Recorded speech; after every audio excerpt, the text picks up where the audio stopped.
Greetings, Special Centurions, and welcome, fellow YouTubers, back to another episode of Call of Cthulhu. Tonight we are starting a brand new episode from the Nameless Horror module pack available on Roll20, and some fell on stony ground.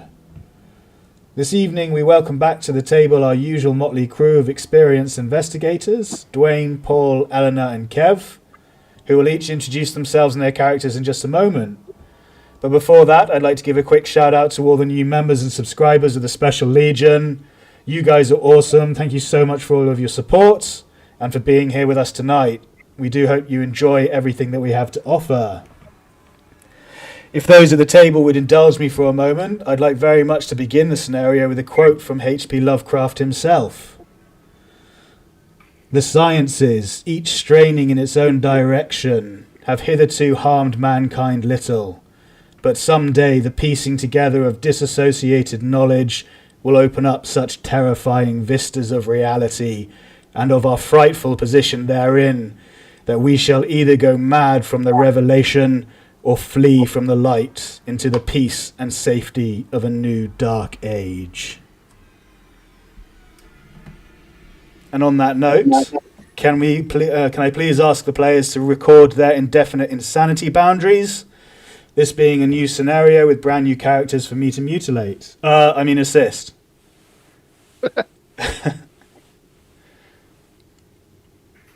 This scenario doesn't come with a lot of backgrounds or maps for us to play on, so the majority of the encounters and events will be taking place in the theatre of the mind.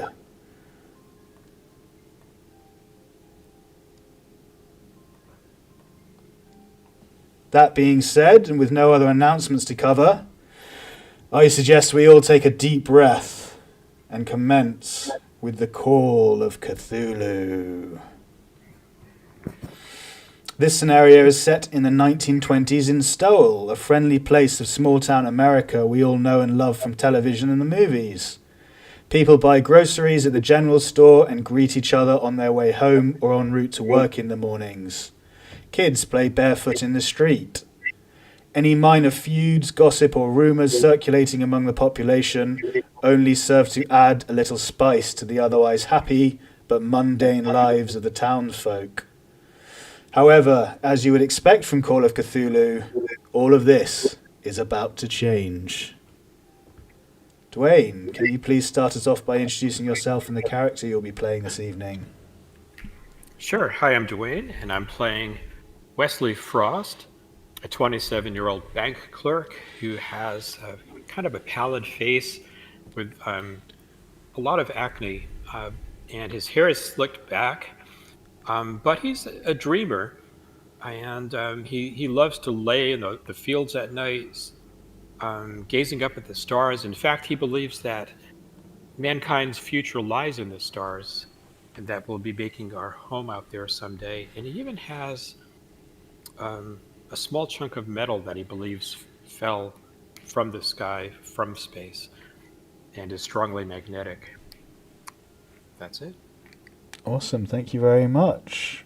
Now we move on to Paul. Hi, I'm playing Bert Lowry. I am also age 27. I'm the top-notch car salesman in town.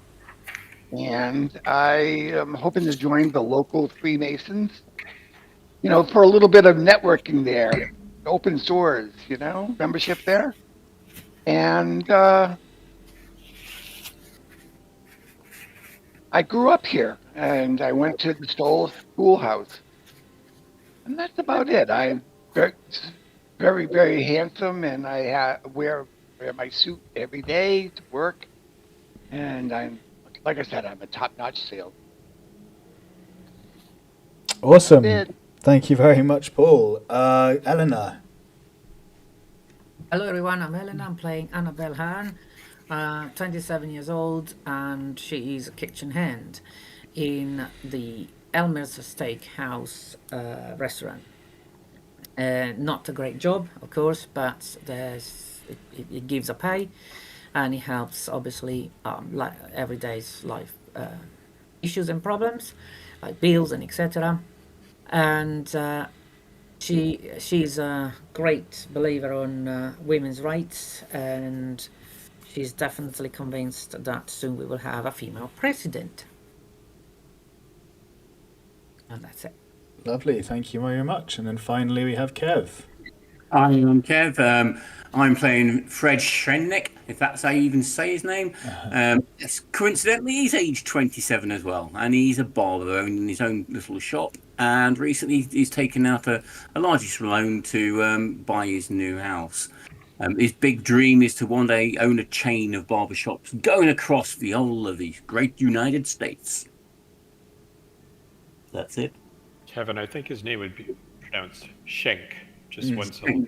Fred Shenck, that's what I'm getting as well, yeah. Shenck, okay. Don't worry, I'm sure I'll butcher it as well throughout the entire course of the scenario. Brilliant, thank you very much. So, it is 11:30 a.m. on Tuesday the 28th of February, and the four of you has just finished the final prayer of your meeting at Fred Shenck's house. I draw attention to it just being the four of you as this is unusual. The number of participants in the prayer group is normally at least double that amount, including the local pastor, Reverend Fitzgerald. But having waited as long as you could for others to arrive and running out of time, you all decide to progress regardless, and you begin your hour of prayer and worship. Can everyone please start us off with a luck roll quickly?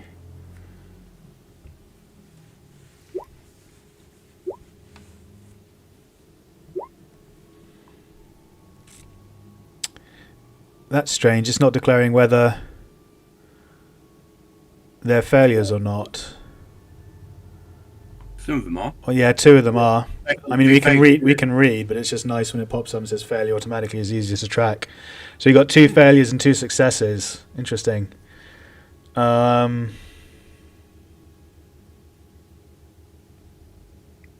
main thing is whether it's a hard or an extreme success is the other thing as well, because I don't want to have to keep doing the math. Yeah. So, for example, Annabelle, that's an extreme, isn't it? It's no one. Yeah, maybe. But it actually says regular. I don't know why. Oh, it does say regular, but it should be 1/5. 1/5, isn't it? Makes Yeah. it extreme. Yeah, it should be. So that's reporting incorrectly. Let's hope it's just luck. Well, it's saying regular for all 4, even the failures. Luck, Okay, so regular it's a regular failure. Yeah. Yeah, you're right. Yeah. Can I try to perhaps roll on, say, dodge? Well, yeah, you're welcome to click another one just to see if it's your entire character sheet or if it's.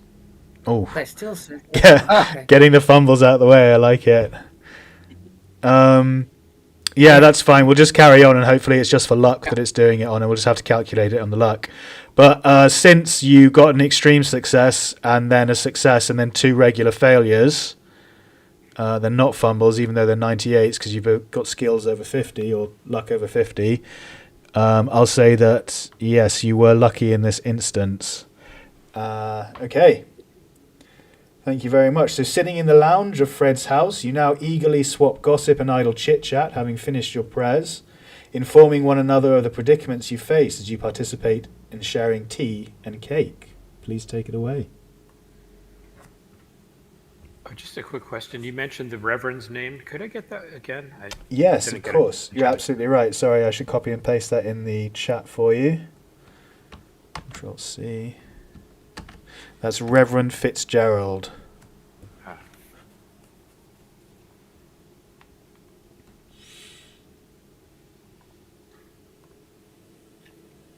Cute. Well, Fred, tell me once again, why wasn't Reverend Fitzgerald able to make the meeting today? I've no idea why he's not around. I've not been really paying much attention to what's been going on recently. I'm having a few problems. Oh, really? Anything we can help with? Well, maybe you can. You work in the bank, don't you? I do, yes. I'm one of their most trusted bank clerks. Well, what's going on there then? Because all of a sudden, I've been asked to repay my loan, which I've only just taken out, which makes no sense to me. And why would Mr. Bingham do this? Has the bank been taken over or something? Oh, I'm afraid I can't discuss confidential matters like that. And below, besides, that's above my pay grade. I wouldn't know. I'm sorry. I mean, he was helped set it up in the first place. Why would he say? I mean, if I'm forced to repay it all, I'm going to lose my home again. Oh, I'm so sorry to hear that, Fred. I mean, you're one of the most respected barbers in town. In fact, you're the only barber in town, aren't you? Or it would make it difficult to be the most anything else other than the most respected or unrespected. Well, I could have a word with my supervisor to see if he has any suggestions as to how we can help you solve this problem. If you think that would help, that'd be fantastic. Yeah, I'm just going to pray for some kind of resolution. I'm going to try and get him to see Mr. Bingham to find out what's going on. I'm going to join you in your prayers because it's been a terrible day for me. Oh no, Annabelle. Oh, Please, yes. Tell us. Oh, it's just this. I don't know. I mean, I really wanted to just slap his face, this Felix guy. I really don't understand. He shut me out of the restaurant and said, no more work for you. Oh. I know. You mean that guy that works at the steakhouse where you work? Yeah. Yeah, he's The head waiter? Yeah, he's the head waiter there. And he just said, get out, there's no work. No longer needed. No longer needed? I mean, from one minute to the other, that's surely, there must be a law somewhere that says that this is not possible. Surely. And if there isn't, then there should be. I can't We have believe rights that they when would we're treat you that working. way. I know you're very hardworking, Annabelle. Oh, In thank fact, you. Oh, it kind of yes. shows in your face a little bit. I'm sorry. I Do shouldn't you be mean- talking about faces with my Oh. bad case of acne. Do you mean I look bad? Oh, Oh. Annabelle, Yes. would you like another piece of cake and some more tea? It you know- just said that I you know, mean, you're better than that. I'm gonna put a good word in for you at the car lot, and maybe you can come and join us. You know. okay. Maybe you can be a secretary for the owner or something, or maybe you could even eventually learn how to sell cars. I'll teach you. Okay. She looks surprised, obviously. Okay, that came a bit unexpected. But thank you. She takes the cake happily. Yeah, I think I might need a bit of sweetness today in me. I definitely gonna speak with Leonard Elmer tomorrow. There's no doubt about it. Oh, you will hear me. There's nothing to do. You can't just send people out like that without any warning. I'm sure there must be a law somewhere that says you should get some warning. As she carries on, mumbling about this, eating the cake every. I would go a little easy on that cake, though, Annabelle, if you're going to be looking for another job. You want to keep that girly figure of yours, I would guess. Hang on a second. First you call me ugly, and now you call me fat. No, I'm just looking out for your best interests. It's a small town like this. It's not so easy to get a new job. I'll look for openings though at the bank. I think we may be needing a new housekeeper soon. Well, my father works at the bank too, so I will also put in a word and ask him what's going on with Fred's loan. Oh, thank you. Oh, thank you. That will be amazing, Bert. Thank you so much for your help. And I go and grab a second cake and I eat it at Wesley's face. Yeah. Yes, but I also mentioned I'll put in a good word for Fred for the loan on his house, since my father works there at the bank also. Oh, as you well know. I think in my sort of confusion or whatever, I've probably forgotten it. It's not slept well since I've been told about it. Well, I thank you for sort of trying to help me, and hopefully I can get some kind of resolution. Well, we all have to help each other. Times are tough. That's amazing of you, Bert. Thank you. Someday when we're all living out in the stars and we each have our own planet, all of these problems will go away. But I think it may be a decade or two before we get there. We barely fly across the Atlantic. I think it might be more than a decade or two. Well, hopefully before we pass from this Earth, we'll see that day come. But do you think maybe those big balloons they're using would get us up there? Was that Zeppelin, isn't it? Yeah, Zeppelin, that's the name. That's the German thing. Yeah, and I'm sure they will, and I hear they're completely safe. But, well, gee, as you two are having problems, and I'm a little concerned too. I've got a problem. I've been ringing my sister and her husband, my sister Glenda and her husband Donald, who live in town, and their daughters, Shirley and Maxine. They're usually very polite. I was going to invite the family to dinner this evening, but one of the daughters answered the phone. I'm not sure if it was Shirley or Maxine. But they just sort of said, they laughed in my face. They said they had other plans tonight. And that I asked to speak to my sister Glenda, and they just laughed at me and said, call back later. I can't get through. I'm a little concerned about what might be going on with my sister and her husband and their daughters. And I also got an unusual phone call. My mom called and said that my father is just spending all of his time just lounging around and playing music and gathering up the piano close to him and the violin and other things, and she doesn't even know. I said, what other things? She goes, I don't know. She's crying, and she hang up the phone. Something's going on. I think I might have to leave early and go over and see what's happening with my mother and father. Oh dear. So your father, the respected Mr. Raymond Lowry, who's worked at that bank for many years, is that kind of strange? Yeah, that's according to my mother. I don't know what's going on. I'm going to have to go over there. It sounds like there's something bad happening at the bank to me. I mean, people are acting strange, making strange decisions. Now your father being off, and you all the best, Wesley, but you seem to know nothing that's going on. So maybe there's something, I don't know. Maybe there's something. Maybe there's bank robbers or something like that that's pressurizing people. Or is there a run on the bank? I might not know anything, but I'm the only one among the four of us who's employed by that bank. I suggest, would the three of you like to come with me and let's have a look? Yeah. Sure. Let's go and speak to them. Yes. Yeah. Okay, just as you're speaking, there comes a knock at the door. I'll go to the door. It's my house.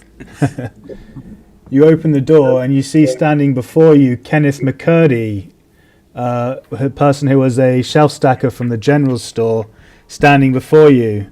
His clothes hang from him in tattered rags, that barely conceal his dirty, scarred body. His expression is desperate and pleading. His eyes are dull and soulless. And he falls into your arms as you open the door. I'll catch him and pull him in and say, "What's up, Kenneth? Kenneth, what's wrong?" Oh, you have to help me. Please, they're after me. Who's after you? I'll pull him in and close the door. Okay. They're searching for me. You have to, please, can you hide me? What's the matter, Kenneth? Are the police chasing you? You got into some kind of trouble? Yeah, the police, they want to find me. What did you do? I didn't, nothing. I swear it wasn't my fault. I tried not to look, but he starts foaming at the mouth and, Try first aid on him? Like he's having a seizure or something? No, he's just, you're welcome to make a psychology roll. I bet that's really high. Let's have a look.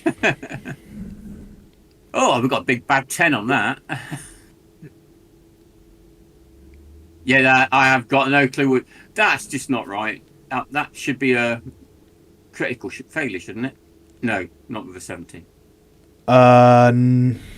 No, not with a 70, but you did fumble, Fred. You got a 99 out of 10, which is a fumble. So as you lean forward to check him over, you don't suspect anything, and he suddenly lunges at you and says, "I will not go back!" With an inhuman shriek, he suddenly attacks you with animalistic ferocity. Unfortunately, because this is a surprise, he will get an automatic success. He just headbutts you in the face for 2 points of damage. Wow, what a way to start the game. Kenneth, now you calm down there. You're in Fred's house. You shouldn't be bashing him like that. He stumbles backwards and looks at you, and his eyes are full of an animalistic hunger. And I'd like all of you to please put your dexterities to the turn tracker as we get into combat immediately.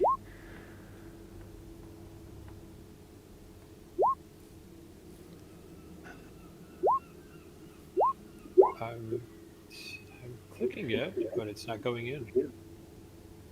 Don't you have to click on the character on the screen? Oh, do you have to click on the tokens, don't you? Yeah. Okay, give me a moment and I will get your tokens up. Still was good gyms.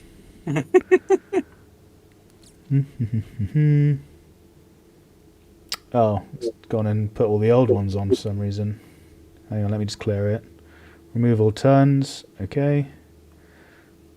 Right, Bert Lowry, Annabelle Hearn, Fred, and Duane. Everyone can see their tokens now? And able to click on them? Yeah. Okay, so please add your dexterity to the turn tracker.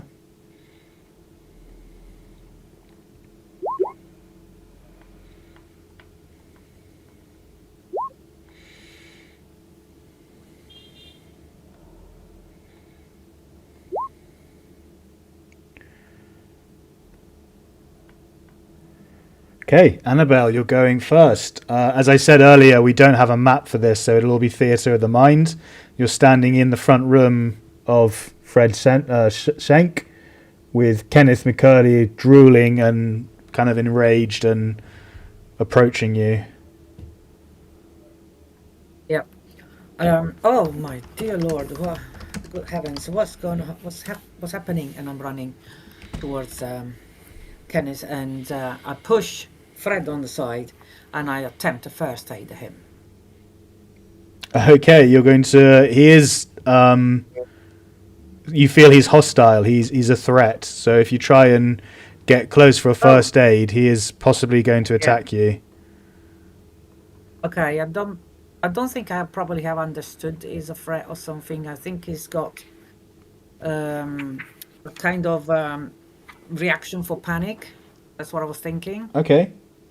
So Yeah. I try to calm him down and attempt to see what's wrong with him. So you're speaking to him. Yeah. So please, Kennison, calm down. There's nothing to worry about. We're gonna help you. Of course we're gonna help you.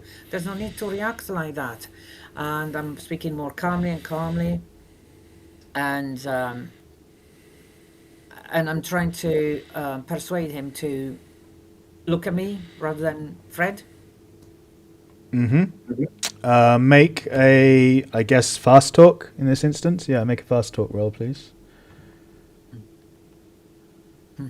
Okay. Hey. And he needs to oppose it with, I suppose, his intelligence. Yeah, it would be his intelligence. Or maybe his sanity at this point, because he's crazy. Intelligence is higher, but he's insane, so I'll go with sanity. 80, so he fails. So you do succeed in fast-talking him. He hesitates for a moment, and he blinks a few times and looks around as though he doesn't know where he is. He just seems confused at the moment. Kenneth, you're here. You're here with us. You're with friends. You don't need to worry anymore. Everything is gonna be alright. Okay, very nice. So because you succeeded in fast talking him and he kind of hesitates for a moment, he loses his turn. And we skip on to Fred Shenck. I'm gonna grab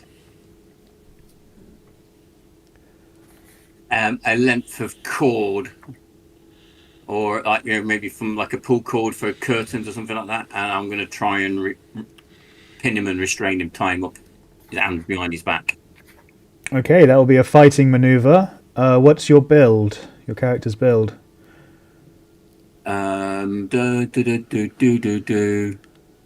Where is build? Should One. be probably under combat, I think, or 1. your build's 1. So his build is 0, which means that means you get 1 bonus die on him. He is going to attempt to fight back with a brawl as you. His turn. He can't. What? He still gets a chance to defend himself. No, he's too confused. But you do get a bonus die on this attack, on this fighting maneuver. So Brawl, yeah. it's a brawl, yeah.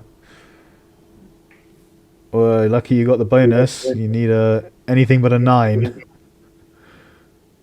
Oh, we've got an error coming up when I clicked on bonus. Really? Yeah. It's also saying a weird.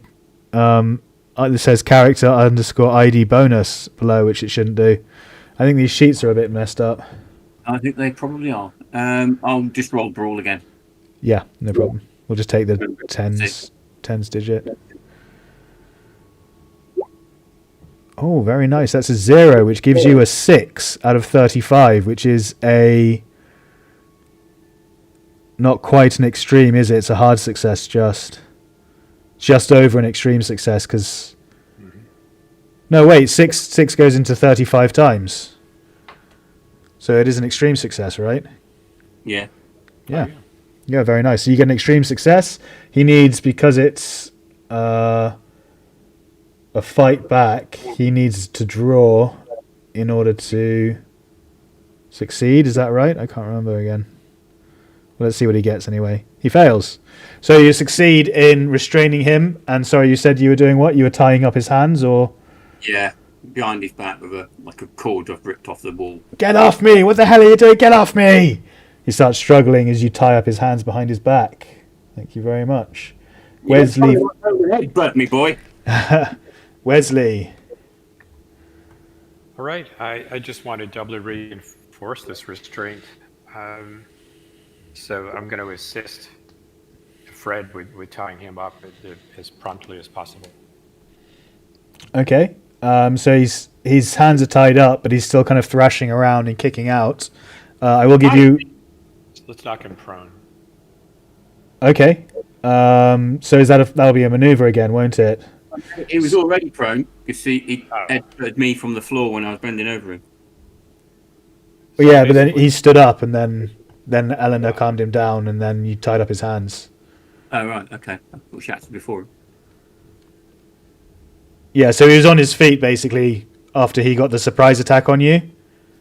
Ah, okay. And then Elena got her turn, talked to him out. He lost his action because she talked him down, and then you were able to tie him up. So he's still on his feet now with his hands tied behind his back, with you presumably holding him. So yeah, anyway, either way, it's a fighting maneuver. What is your build, Wesley? It's 0. 0, okay, so it would just be a straight roll, but because Fred is holding his hands behind his back, I'll give you a bonus die on the fighting maneuver. And it looks like I'm going to need it. And yep, it looks like I just have to roll it twice also. I failed on both. Yeah, so that's a 67, which is a failure. He needs... let's see what he gets. He fails with a 31, but unfortunately that just means nothing happens. So as you go approach him, he manages to plant a foot in your chest and just push you, or foot in your, nether regions or whatever, and push you backwards. So you're unable to reach him and tie up his legs. Damn it, Kevin. Hold still. What's wrong with you, man? You used to be a pretty nice guy. You can't... Sorry. You can't make me look. I won't look again. Okay, thank you. Bert. Well, Bert will also try to just continue to try to subdue him. I don't know what else. Get his legs, tie his legs up, get him down on the floor. Yeah. Mm-hmm. So that's what I would do. Okay, no problem. So same situation again, fighting maneuver. If your build is 0, then it's just 1 bonus die because his hands is tied up behind his back and he's being restrained by Fred. My build is 1. Okay, so that means you get 2 bonus die. Okay. Oh, a hard success to start. That's good. See if you can make that an extreme or a crit. It's not doing Yeah. it. You just have to hit brawl 2 more times. Yeah, Okay. and we'll take the tens digit. Nope, so that would make 41, and that would make, again, 11. So you get a hard success. He needs a hard or extreme to defeat you. He fails. Well done. So you managed to wrap. How were you restraining him exactly? Were you just jumping on him, or...? Yeah, grab his legs. Yep. Okay. So he actually needed the extreme because when you're fighting back, you have to exceed. Oh, it's the aggressor that needs the draw, isn't it? And it's a dodge. Yeah, When right. you're dodging, it's the defender gets the draw. Correct. Yeah. Right. Yeah. Brilliant. Thanks, Duane.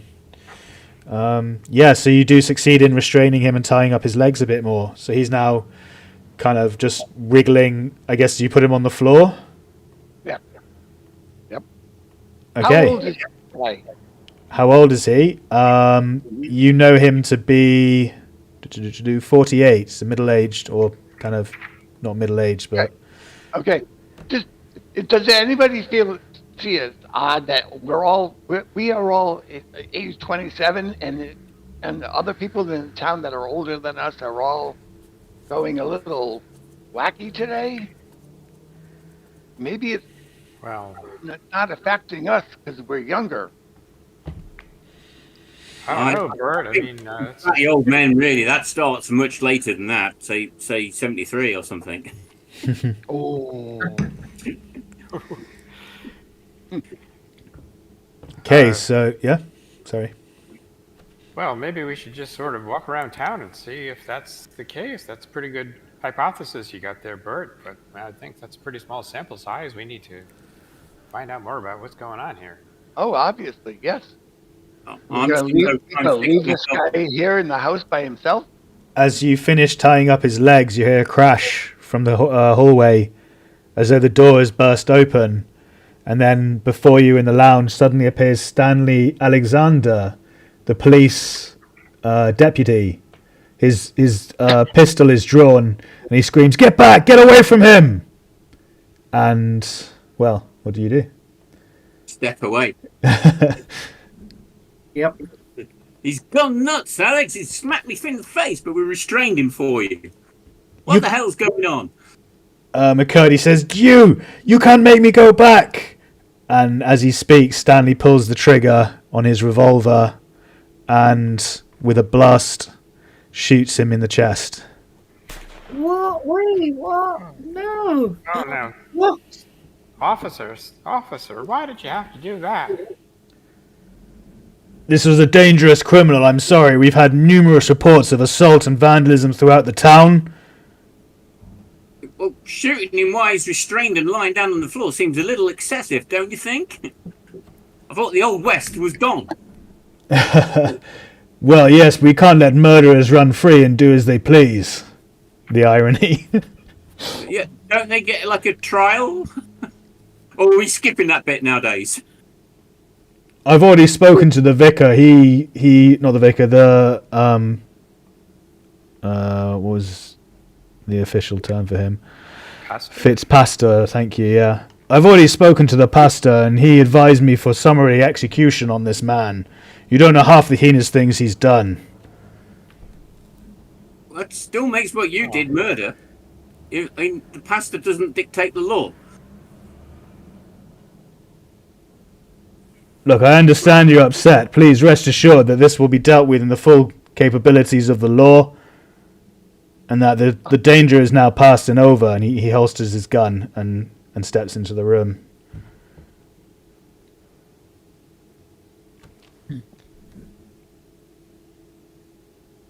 Well, Deputy Alexander, last I knew, we're still a nation of laws, and I don't know. Last I knew, not even the President of the United States is above the law. Or, I don't know, maybe he is. Yeah, no, that changes, I think, in about another 60 years from now. No, about 100. I understand your concerns. I know it seemed harsh, but please, you must understand the situation we're dealing with. We couldn't have any further assaults or danger from this man. But what has he done that's been so dangerous then? I mean, he headbutted me, but I mean, that's not... mine was one the headbutted, but I still won't want to see him shot while he's tied up on the floor. He bends down and starts pulling, not pulling, but yeah, basically dragging the corpse away.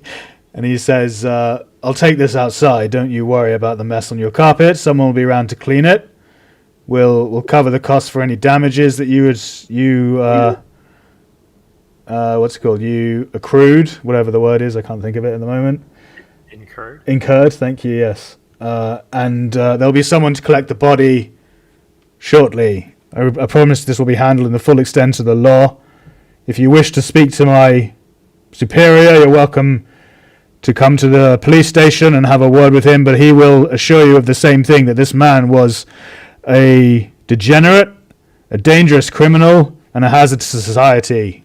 And we decided that should he act inappropriately, then he would face the consequences of capital punishment. This may seem like an odd question, Deputy Alexander, but how old are you? Let me just check.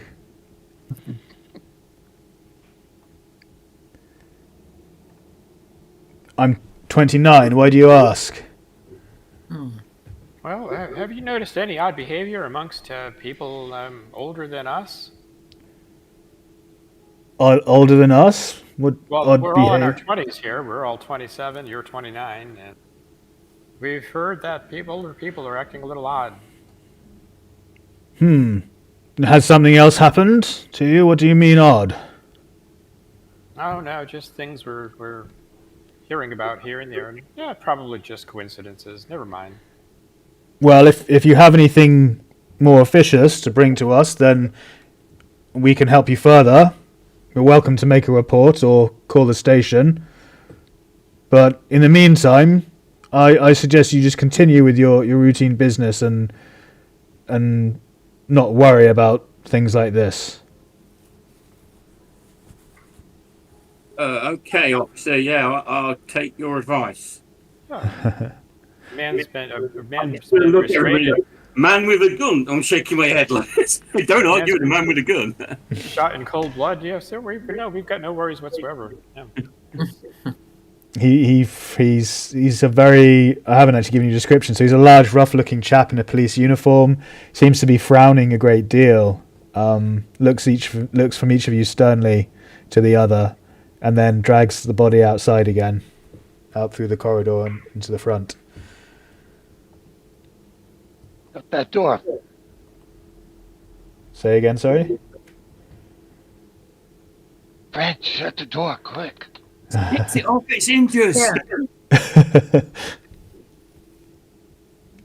It is smashed in. You did say it was smashed in, didn't you? Yeah, so I guess he would have just burst through it. I don't know if it's kicked off the hinges, but he definitely came through with force, so... Okay, well, I'll try and close it and secure it. No problem. Is there any chance that anything was sort of knocked off of Kenneth's body? Any evidence left behind of that may have been on his person? No, he was, from what you could tell, wearing literal rags, barely covered or concealed. There were cuts and scrapes all over his body, bruises and minor wounds. Excuse me, but nothing of interest remains apart from a small pool of blood where he was shot. Well, friends, we can stay in here in Fred's place and just wait this out, or we can go out and poke around and see what's going on out there. We were going to go to the bank before this happened. I'm going to go to the bathroom and try and sort out my nose. Oh, I'm sorry, Fred. Yes, we in all the excitement, we almost forgot you got pretty banged up there by Kenneth. first aid. Someone's also welcome to us. Oh, you did it anyway. There you go. So you get 1 HP back, and you get a check in the box. Well done. I don't get one for the brawl, do I? So I use the bonus dice. Is that right? That is correct. Yeah, if you use the bonus die or spend luck, you don't get a check, but you do if you push it.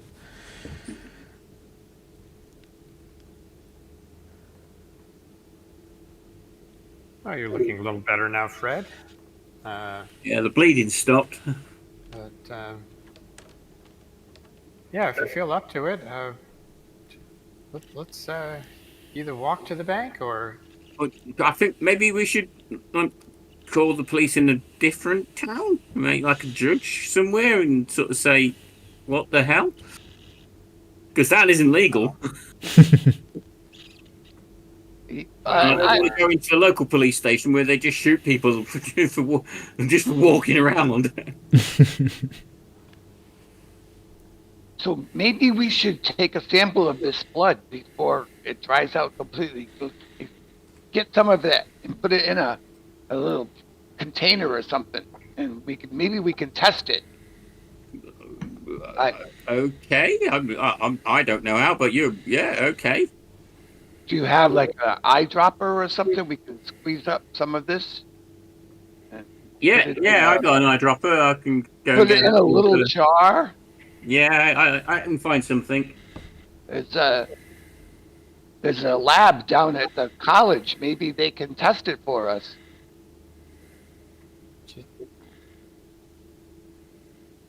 I'll go and get the eyedropper in a little jar of some sort and clean them out and then scoop up some of the blood off my floor. Okay, no problem. You now have a little vial of sort of dirty, I suppose, slightly dusty blood.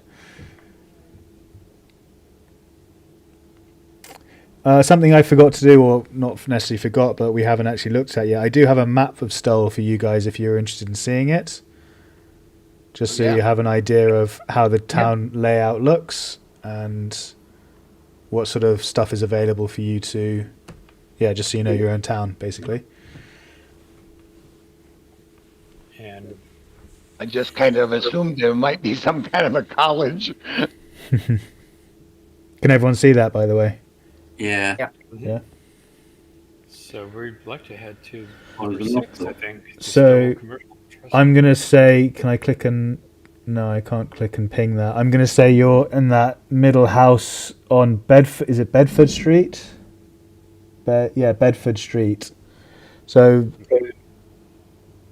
just below number 11, there's a river, and then below that is a house. I'll say that is Fred Shenck's house. So that's where you are at the moment, nice and central. Okay. So it wouldn't be a long walk to number 6, the bank, unless we were driving at this point. But I'm not sure anybody has a car. We don't want to maybe report what that police officer did to somebody in authority somewhere. I mean, I don't want to go to the police station because that seems like asking to get shot. But and maybe if you want to do some of that blood sample, you could go to the hospital. But I don't know, the courthouse. I mean, would the judge know? Hey, you're all welcome to come in my car. I have a car parked right out here. I'm the best car salesman in town, and I have my car. That's a fumble, Annabelle randomly punches you in the face. Sorry, I was trying to enlarge the character sheet. And I accidentally clicked on purple. That's her story. She's sticking to it. Both my fumbles were out of game. Well, I don't know, Fred. I mean, instead of getting entangled in reporting something, he may have had a legitimate reason for doing what he did. And what the? Aren't you concerned about your loan? I thought you wanted to go to the bank so we could talk to. I'm concerned about my loan, but I'm a bit more concerned about getting shot. He didn't shoot you. He came into our house and shot somebody tied up with a gun. What's to stop him doing it again? He shot somebody who was an imminent threat against innocent people like us. You should know that better than any. You still got a bloodied nose. Got a bloody nose in school, but I didn't kill the person that did it to me. And especially when they were tied up. This is crazy. They're the police, they're protectors, not going around randomly shooting us. I just think we're going to get tied up in a lot of red tape, filling out this long report, and then if it turns out that he had a legitimate reason, then we're the ones who are in trouble. Why? So, If you want to, I will. But I over protest. I mean, I don't see this as being anything other than insane. Letting somebody go around shoot people just because the pastor says so. it's really none of our business. We just want to help you get your loan back, Fred. What do you say, Annabelle? And Yeah, what I do would you like to say, have my Bert? job back. I really definitely would like to have my job back. Okay. I want to see what's going on with. And I of wanna course, see what's going on. Fred's loan as well, of course. And I'd like to stop by Glenda and Donald's house, my sister and brother-in-law, see what's going on there. Yes, and I'd like to stop by my mother and father's house and see what's going on there. Everybody, I have a car. Like I said, I have a car parked right outside. You can all go in my car. All right. Where to first? Well, I have the car, so we're going to go by my mother and my father's house first. Then we'll go wherever you guys want to go. So is the bank open today, by the way? It is open, yes. It's about 12 o'clock at this point on a Tuesday. So it'll be open a few more hours, probably till 4. So, yeah, 3 or 4, something like that. I don't know, would they close for lunch? I don't know if they did that. Would they only finish at 4 or something? I'm not sure. Then this is 1920 something? Yeah, 1920s. Okay. Small banks may have closed for lunch at the time. Yeah, so you think it may be closed for an hour or so, but it will be open again in the afternoon for a few hours that you can visit then. Well, let's go see my mother and father's house first, see what's going on there. All right, Bert, take us there. Everybody pile into the car. Yep. The car. Get in the car. So as you all pile into the car, you see a large truck pull up outside the house. And I think this is safe. Let me just check. To share. Wait, how do I do it again?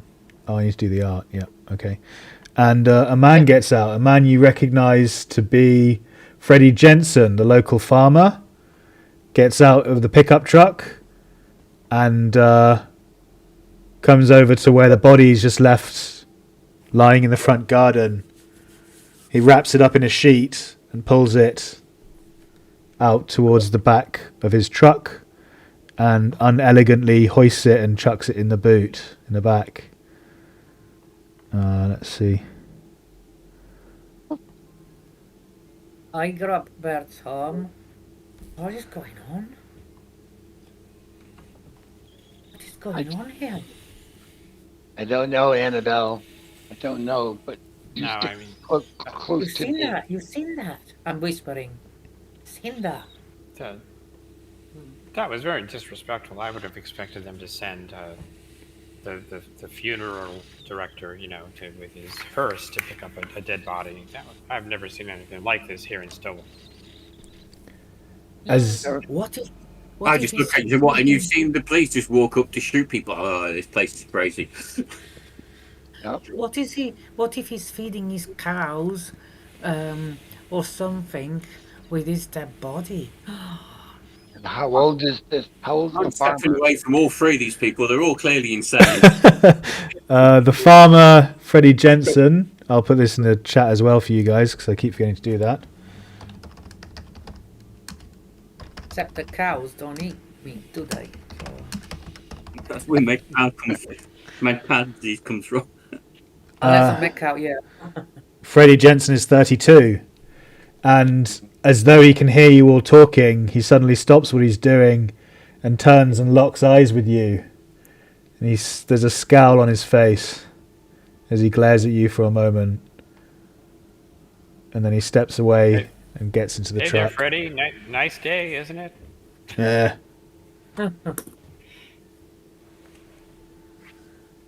Well, we better continue on our way. Annabelle, come sit next to me. I'll keep you safe.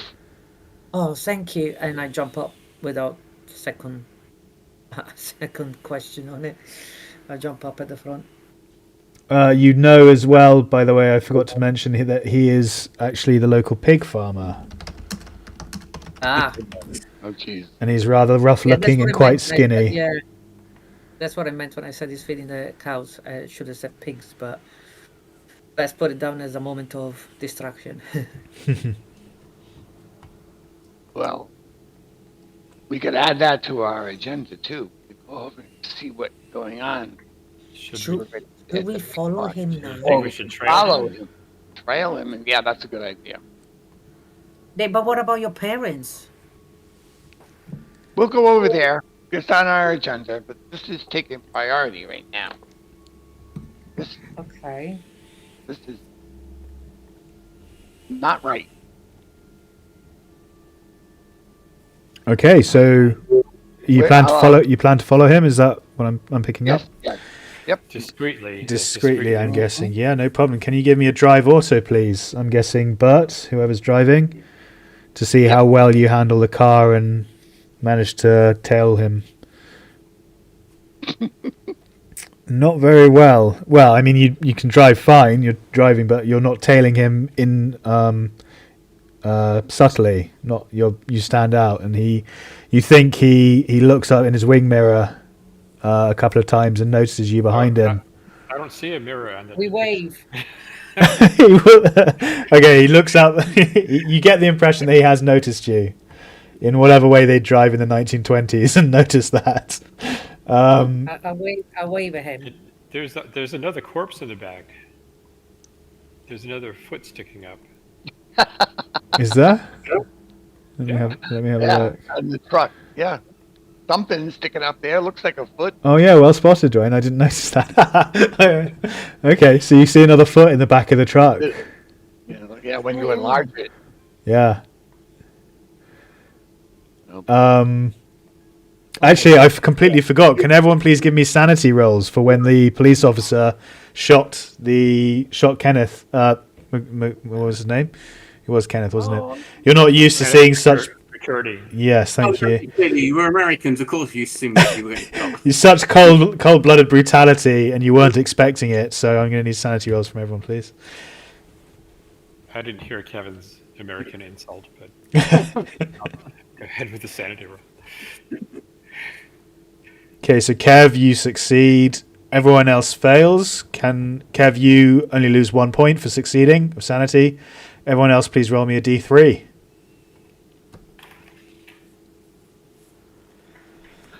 Sorry, I'm trying to edit it. Mm-hmm. Oh, look at that. 3 2s.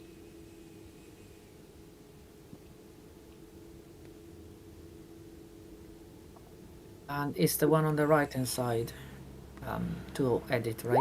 Oh, not that one, sorry. I didn't want to press that. Oh, is it? I thought it was the left.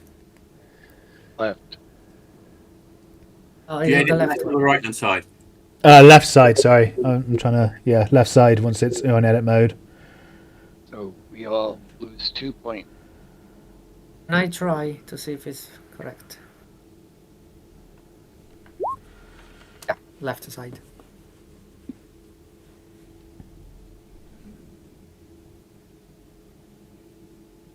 Yeah, so you follow him back to his farm, pig farm. Yep, and there are numerous cars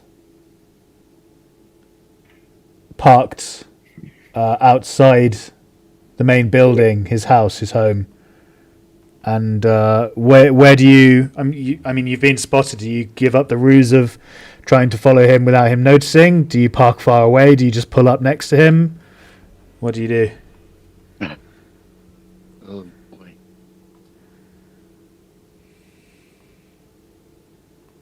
You're the driver. I say we still keep our distance Okay. and just. I know he sees us, but we're just going to keep our distance and watch what's going on. Okay, so I'll say there's a dirt track that comes off the road that is probably about maybe 500 meters, half a kilometer or so, leading up to his pig farm off the main road. He pulls off and drives along the dirt track, and I guess you stop on the road.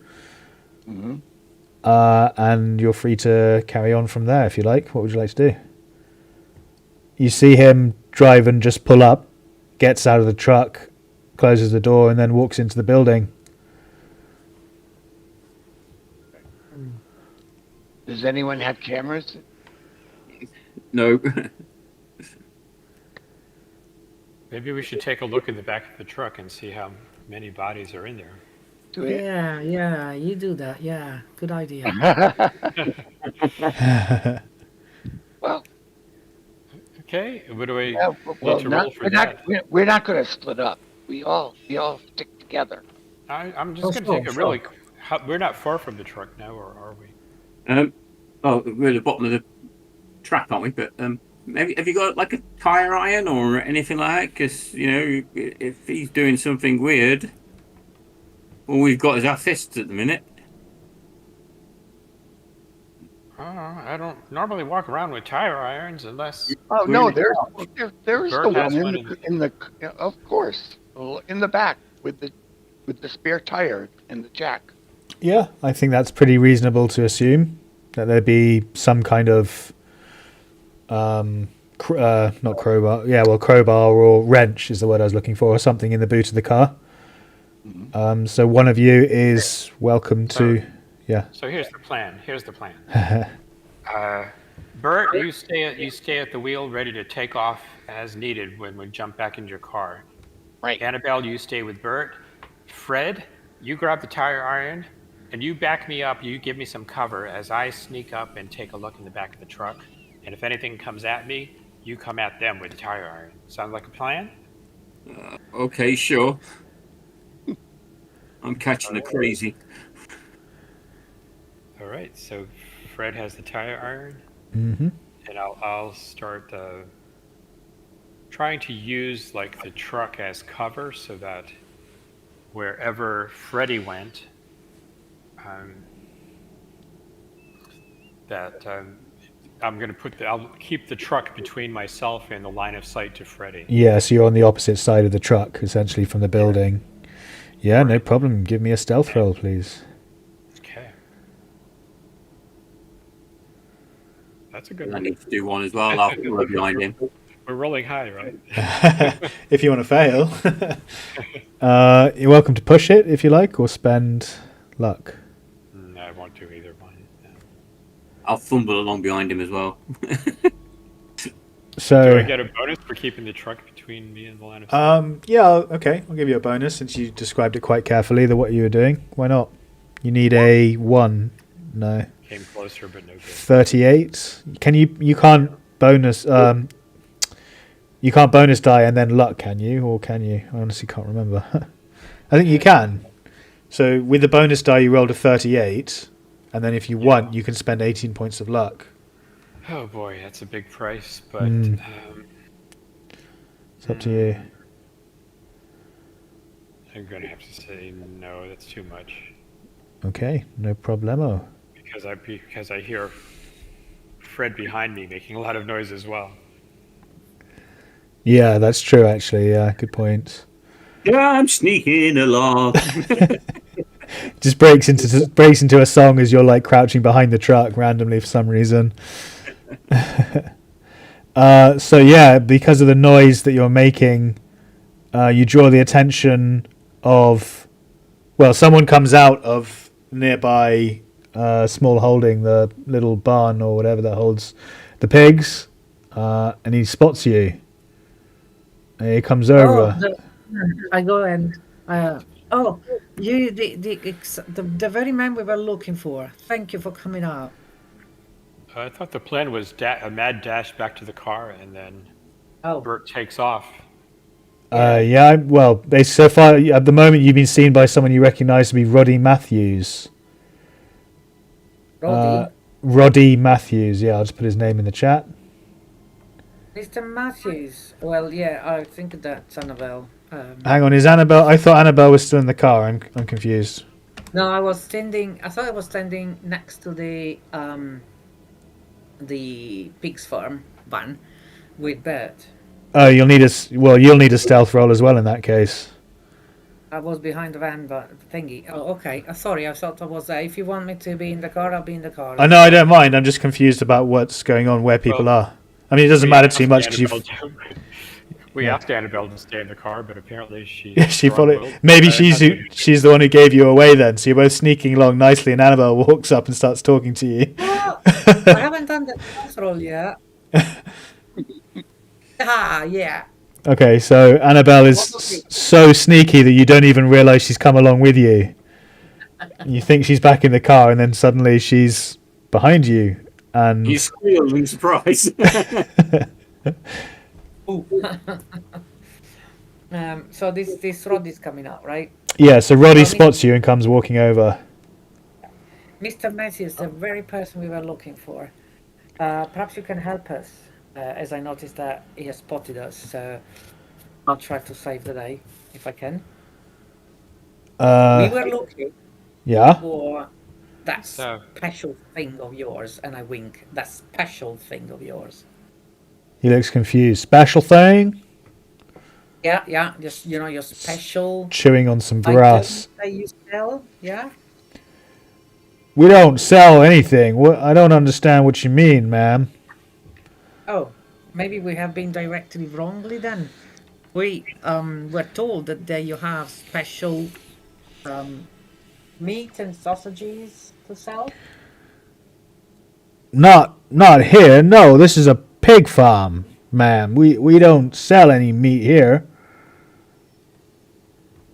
Is this really? He works on the farm, does he? Because the other guy was Jensen, wasn't he? So it's two different people. Yeah, that's correct. So this is Roddy Matthews, and behind him, someone else walks out from where he came from the farm, from the barn, and you notice to be Stanley McGarvey. Again, I'll put him in the chat. Another Stanley.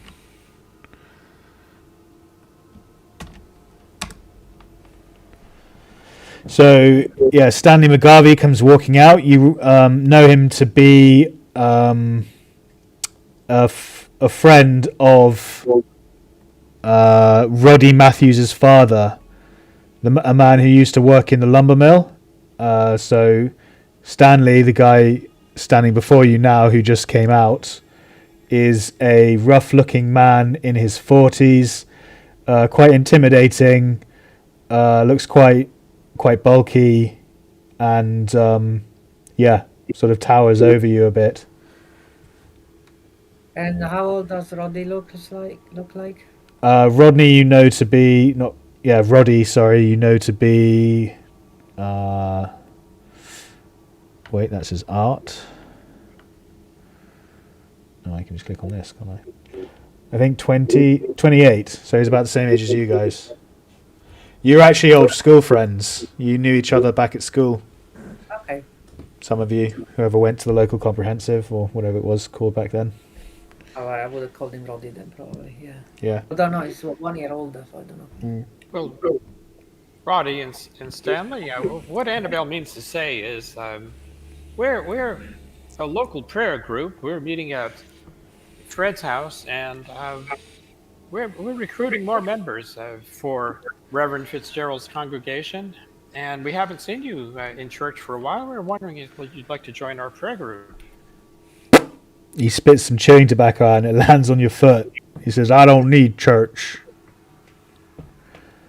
Oh, I'm sorry to hear that.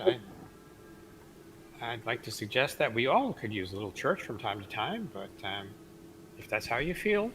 He squares up to you. What are you insinuating? Oh, only that you're such a good fellow and you'd be a wonderful addition to our group. Can I make a fast talk? No, or a charm, or let's see, charm roll. You can do. What are you attempting to achieve, though? Just sort of with the charm. Just so he Just going doesn't to be friendlier. so he doesn't kill me. Right? Yeah, fast talk or charm, no problem. Yay! Yeah, you succeeded. Very good. Check it off. Very close. Yeah, so he goes, yeah, I see what you mean. Thought you was insulting me, that's all. And he steps back a bit. We all have our own, eternal souls that needs to be kept clean. Oh, quite the opposite. No offense intended. I was, in fact, it was my idea that you would make a wonderful addition to our group. Say there, we noticed your truck looks kind of full. Do you need any help loading or unloading? Could I take a quick look? Stanley immediately steps forward as you say this. Says, "This is step away, please. Step away from that. That's none of your business. This is private property. You realize you shouldn't be on here." And No need to get all official on us. It's a small town. We all know one another. We all went to school together and such. Just trying to do you a favor here. It looked like you were loading and unloading and getting tired out, and we thought we'd help out. That's what our prayer group does. We help people. yeah, well, you can take your prayers and keep them to yourself, please. Just step away, and you can do us a favor by not evacuating, leaving the property. All right. Yeah. Message received. Good.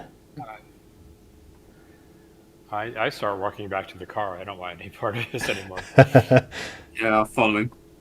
You're welcome to make spot hiddens as well.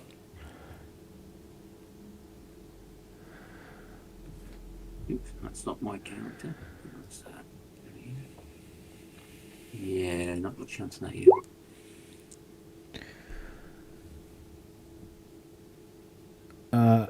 Annabelle, you rolled, 43. Okay, so Wesley and Fred, you're too busy getting out of there to notice. But Annabelle, as you retreat, you spot Stanley turns to say something to Roddy. He leans in and whispers, and you can't hear what he says. But you see, in his tucked into the back of his belt, there is a handgun in his back, tucked into the back of his belt, basically. I squeeze Bert's arm that I'm leaning on, probably. Oh, do you see? He's got a gun behind his back there. Bert's back in the car. You said that Stanley is a friend of Roddy Matthews' father. Do we know anything about Roddy Matthews' father? Does he have any particular reputation in town? Let me see. Quite probably. I'll need to find it in amongst everything, though, which is absolutely fine. Let me see. So Roddy Matthews.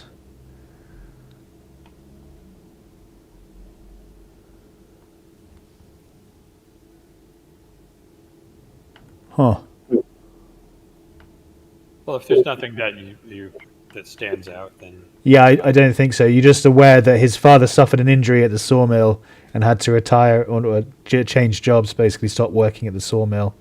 It's common knowledge amongst the townsfolk of what happened. It wasn't anything sinister. It was just a simple trade accident at the sawmill. Would there have been a chance that Bert saw the gun while he was watching from the car? You're welcome to make a spot hidden from there, but it will be because you're like half a kilometre away, I said earlier, didn't I? So it'll be with a penalty die. Okay.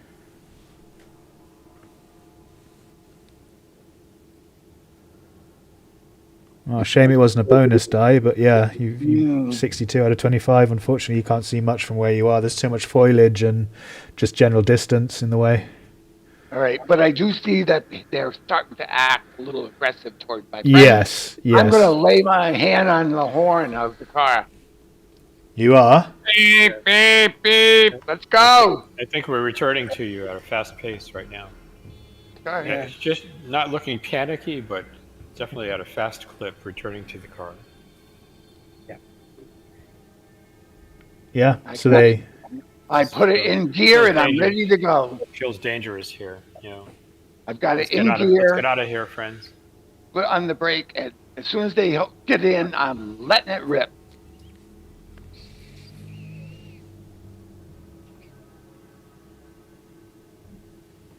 Burn some rubber there, Bert. Yep, that's what I just did. Yeah, no problem. So you pull away and drive off down the road. Where's the map gone?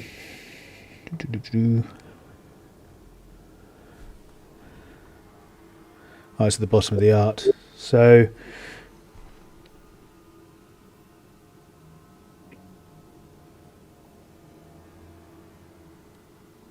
On to the next disaster. where would you like to go next? Yeah. We're going back to the original plan and stop by Bert's mother and father's house. Okay, no problemo. So yeah, after a 15-minute drive or so, 10-15 minutes, you pull up outside the house. And I'm assuming you just walk up and knock on the door. None of you are trying anything else.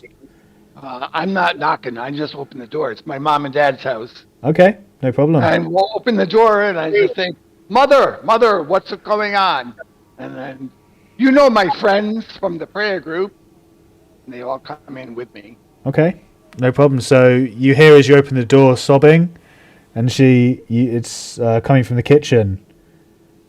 And you see Lucille, your mother, sitting at the kitchen table sobbing, not hysterically, but quite strongly, clearly very upset and distraught. And yeah, Rush over to her and pull her up and shake her and say, "What's going on, Mother? What's going on? Bert! Oh, Bert! Why are you shaking me? What's going on? What's going on? Why are you crying? Oh, it's your father." Where is Dad? As you're talking, Raymond Lowry's face appears around the doorway. He's got this huge manic grin on it.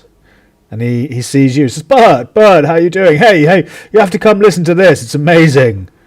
And then his face disappears back into the lounge. And you suddenly hear strange, bizarre, musical sounds almost, but not musical, just noise coming from the lounge. I'm going to follow him in and motion for my friends to follow me. No, I'm going to talk to his mum rather than that and ask her what's going on with her dad and what's that weird noise. Okay, so we'll go with Bert first. So as you enter the lounge, you see your father, Raymond, sitting in his lounge chair, with an assortment of instruments, mainly improvised from household implements, sitting in front of him and around him, and he's just hitting them, strumming them, playing them in various ways.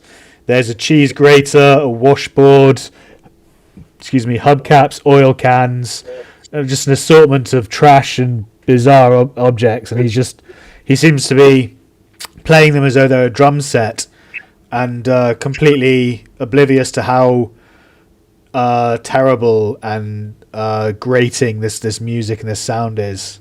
He seems to be loving it. He's caught up in the moment. Do I call out, Dad, what are you doing? Have you been into the whiskey again? No, son, I'm just enjoying this music.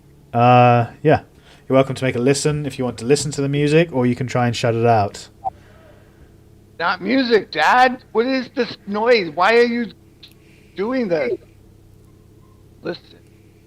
I don't even see it. Listen. Oh, yeah, there it is. Oh, very good. You succeeded. So that's a check off. Mm-hmm. So on the surface, the music sounds like chaotic noise, but as you fall silent and listen, you almost transported and begin to hear strange complexities of rhythm and tonality to what he's doing. The longer you listen, the more in rhythm and sync it seems to become, and you suddenly find yourself feeling almost entranced as a... I want to go over and shake Bert out of this trance. Bert, why are you listening to that stuff? Wake up, Bert. Slap his face lightly. What's going on? And once again, the music just becomes a chaotic noise as you come to your senses. What is that noise? Why are you, Dad? Why are you doing this? I'm gonna do the same thing to my father. Shake him by the shoulders, kind of like pat him on the head, on the face, not hard slap, but pat to wake him up. Yeah. What? Mr. Lowry, this is Wesley. I work with you at the bank. Why are you listening to this music and making all this noise? Answer us. He shakes his head and says, "Why are you interrupting me? It's just amazing music. I love it." And it just carries on playing. I think, Bert, let's start tossing these things aside so he has to stop. Yeah. Let's start kicking all of pull everything away from him, and the washboard, the oil cans, all the rest of it. Let's start just kicking it away so he can't play this anymore. Okay.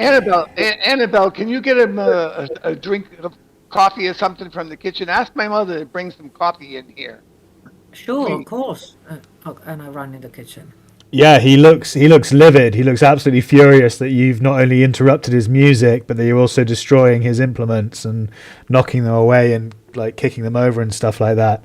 So he is going to get up and confront you, square off to you, and say, "What the hell are you doing, son? Why are you stopping my music?" That's not music. You're making just terrible noises. Why? This is so unlike you. You never did this before. You don't even like listening to music. What are you talking about? I play the organ at the church all the time. This is my music. Don't you dare try and censor my creative capabilities. Well, we have guests here. I don't want to embarrass myself, but I'll smack you if I have to.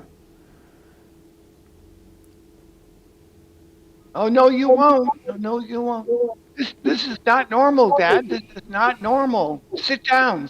Calm down. Give me back my instruments. Give me back my instruments. Why are you not at work? I am at work. This is my new job. I love playing music. The better I get at it, the more money I'll be able to make soon. When people hear this, they'll come from all round. I'll be a celebrity. I'll be a star. And he starts drumming again on the side of the couch or seat or whatever, the lounger. Can we ask you a question, Mr. Lowry, about the bank? Do you have any idea why Fred Shenck's loan has been denied? Were you involved with that? Fred Shenck's? What are you talking about? His loan at the bank. I thought you had something to do with loans. No? I don't remember anything about that. I just got this sick tune running through my head, and he starts tapping out a beat with his foot. This isn't normal, Bert. Your father's been at the bank forever. He knows everything that's going on there. So we have reached the halfway point, the 8:30 point. If people would like to take a quick 5 minutes to get a drink and go to the loo, I know I certainly would. So we're going to pause it there, guys. We're going to take a quick intermission. For those of you watching at home, thank you so much for all your input. Thank you for all the comments and for hanging out with us tonight. We're going to go to a quick intermission. We'll be back at, let's say, 8:40. That'll give us 9 minutes. So see you all then.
Alright guys, welcome back to our second part of episode 1 of And Some Fell on Stony Ground.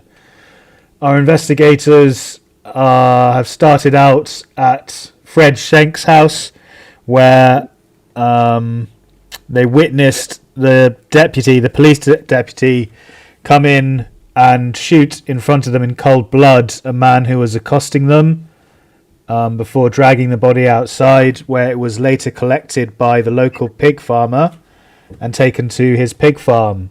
The investigators followed the pig farmer. What was his name again? I've got him in here somewhere. Jensen, Freddie Jensen. And yes, they tried to investigate the truck to see how many bodies are in the back, but unfortunately they were intercepted by a couple of the farmers who appeared quite threatening and made them have to back off. They left and came to Raymond Lowry. Thank you, Raymond Lowry. I had a window open and I've lost it again now. So came to Raymond Lowry's house because they were called there by his wife, Bert Lowry's mother, as Raymond Lowry can't seem to stop playing music. When they arrived, though, they found out that Raymond's music was basically just noise. And we now resume play with Fred Shenck in the kitchen, who I believe was talking to Mrs. Lowry to try and discover what the problem seems to be and what's going on a bit more. So, did I hear any of the sort of conversation, the argument going on? You heard snippets of it, yeah. You could hear the music, definitely. It was loud enough, and you could hear the raised voices and things, yeah. Okay. I was like, So Mrs. Lowry, when did he start making that noise? Oh, it's awful, isn't it? It won't stop night and day. Just plays it constantly, doesn't even sleep, and then I can't sleep. How long has that been going on for? Oh, a few days at least now. I think Where are we now? Tuesday. I think Friday. He went to the evening mass, and he plays the organ at church. You see, he went to the evening mass, and then it was a bit late. I'm not sure where he was, to be honest. I was quite worried, but he got back much later than usual. His eyes were bloodshot, and his pupils were dilated. I thought maybe he'd been drinking or taken something, and then the music started, and he just won't stop. What church does your father attend, Bert? We have several here in town. That is a good. Methodist Episcopal, the Holy Family Catholic Church, or the Congregational Church? If it's mass, it would have gone to the Catholic Church. Well, I think it's the Methodist. Is it the same? Well, Reverend Fitzgerald, he's a pastor at which of these churches? Yes. So, let me just check for you guys. A pastor would not be at a Catholic church. You're right. So I misspoke when I said mass. I should have said church. That's me speaking badly. Sorry. So yes, the Methodist Episcopal Church is where he went. And is that the same place where this pastor is from that Yes. told the police to shoot people? And they think, yeah, that's all fine. Apparently. Well, maybe the bank was just a red herring, and we really go on to church to find out what's there.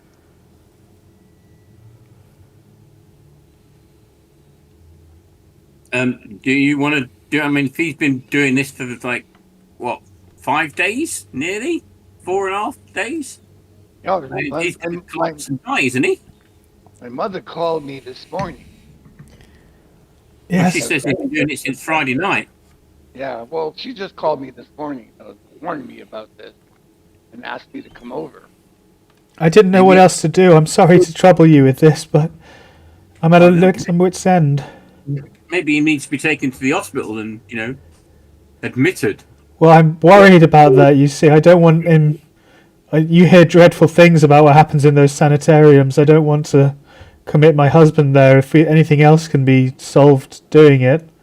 Oh, no, we're not, Mother. We're not talking about the sanitarium. We're just talking about having him checked out by the doctor. But what if they commit him? No. We're just talking about having the doctor look at him. Now, Mrs. Lowry, did Raymond speak of anything unusual going on at the church? The church? No, not at all. Nothing. He hasn't said much at all apart from the music. He's obsessed with this music, that noise. So it was just a normal mass, or whatever you'd call it, at your church. Nothing unusual happening there, according to him. Yeah, well, I mean, he didn't say anything. Have any of your neighbors or friends mentioned anything unusual happening in the town?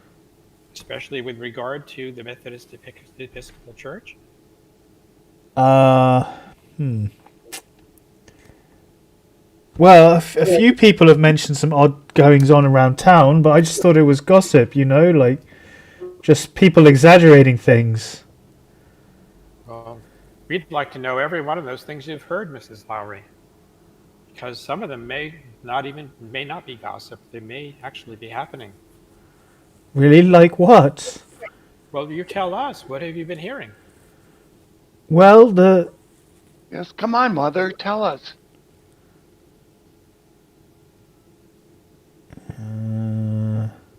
Yeah, come on, dear. the next door, their child. They said that they've gone missing. They've put in a report to the police, and the police are apparently looking, but they don't know where their child's gone. Really? How old is this child? 10 years old. Boy or girl? What's his name? Then it's a boy. The boy's name is... Let me look at my list of names. Got all the way now.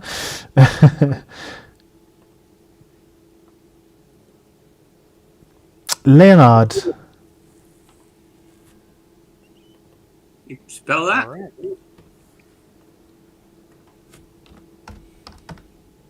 Like my boss.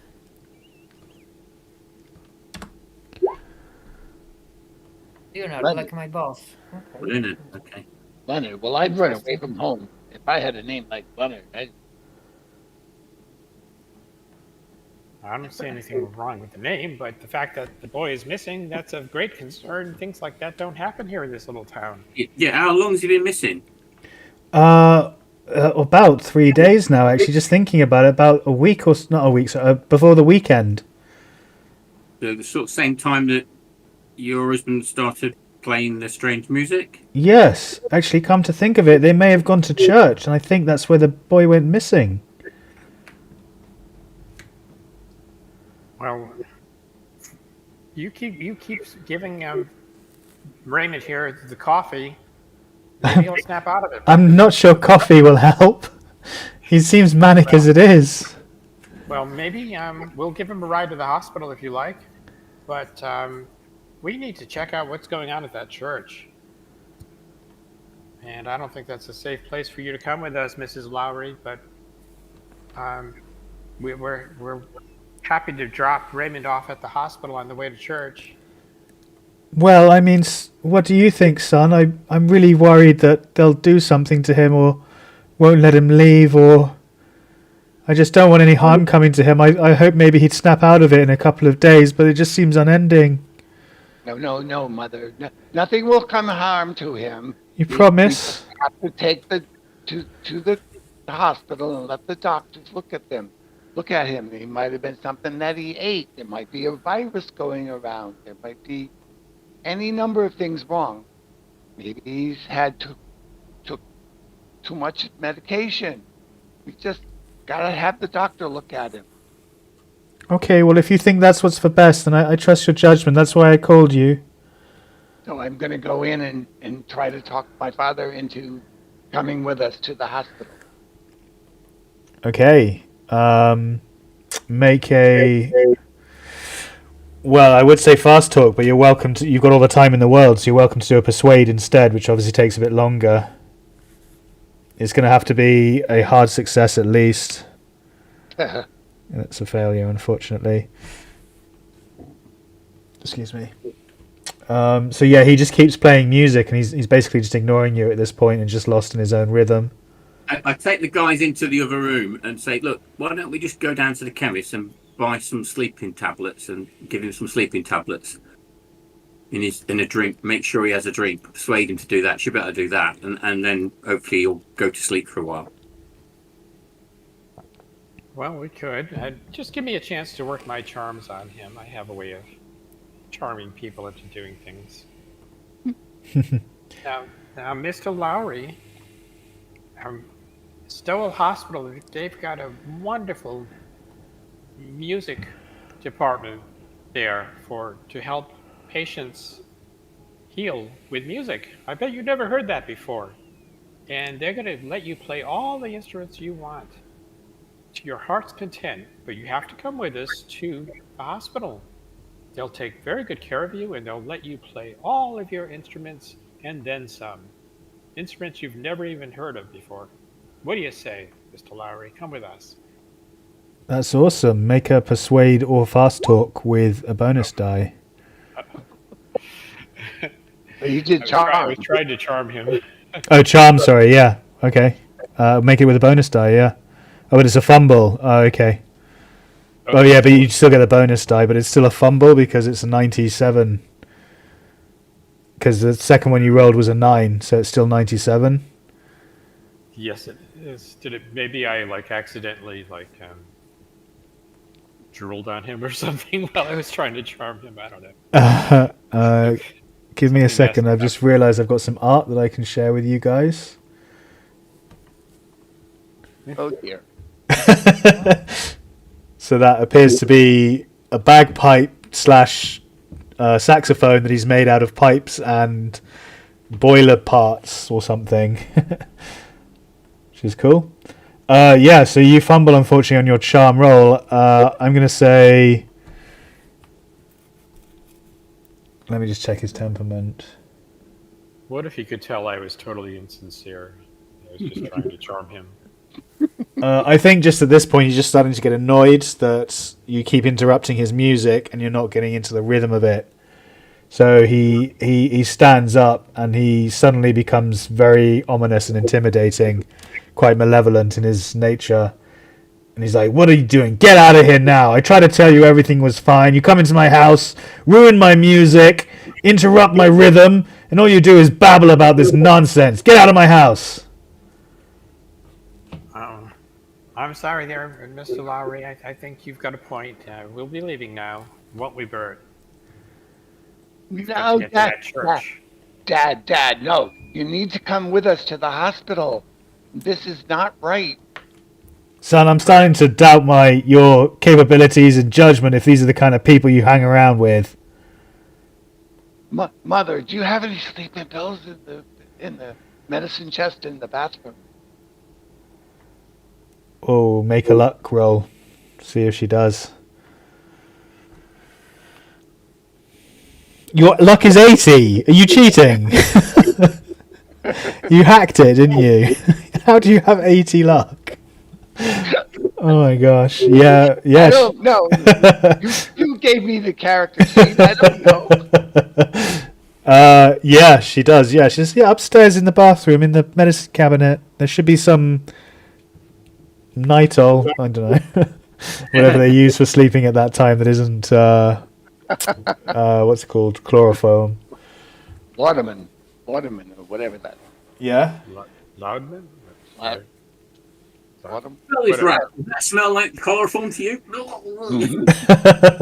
I run upstairs because I know where she's talking about. I run upstairs and I get it and bring it down.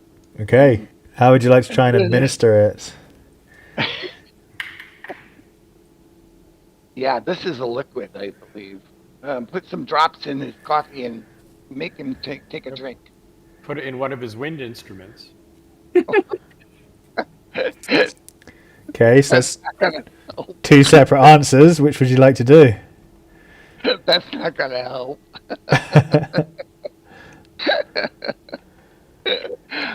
All right, I'm going to go get up behind him and grab his arms from behind, and then say, you here, Fred. Oh, don't bring me into this. Oh, okay. Well, hang on. He's either one of you. Yeah, so he's definitely going to try and resist you if you're getting physical with him. Yeah, I am. Okay, so what's your build? It was 0, wasn't it? It was a 1. It was 1? Okay, so he's got 0, so this will be a fighting maneuver, so I'd say brawl or sleight of hand in order to achieve this. And he is going to try and fight back, but you will get a bonus die because you are build 1. Very good, hard success. Try the bonus die, just to see if you can make it a 0 and get a crit. Basically, no. Okay, so he's fighting back, so he needs an extreme success or higher in order to thwart you. He fails, so completely oblivious to your approach, you manage to pull his arms up behind him, and he doesn't seem to even notice. He's still bopping his head and tapping his feet. I'll pinch his nose, and with a glass of whatever he's got with a nitol in it, whatever it is, when he opens his mouth, I'll pour it in. Okay. Yeah, I guess that's... you've already succeeded in holding his arms behind his back, so he doesn't have too much way of resisting it, so the medicine goes down. I'll even put in a spoonful of sugar to help the medicine go down. That's going to take a while. Yeah. I mean, that's still going to be, an hour or so before it kicks in? I don't really know how quick ingestible... 15, 20 minutes. Yeah? Mm-hmm. So I guess you're just going to wait 15, 20 minutes and just talk to Mrs. Lowry. He carries on. He starts scatmanning obnoxiously. And it's just awful. It's the worst thing you've ever heard. I'm still holding his arms behind his back, but at the same time, I'm singing to him. Oh, okay, very nice. Pretending to go along with the music, and I'm singing, humming. He's like, "That's right, son. It's about time you joined in the fun." And then I start rocking him, like, "It's okay, it's okay." Very nice. And I sing,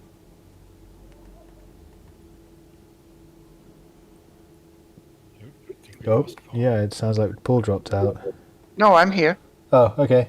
What did you say? Sorry, we didn't catch that. I said I would start rocking him and singing along Okay. the supposed music.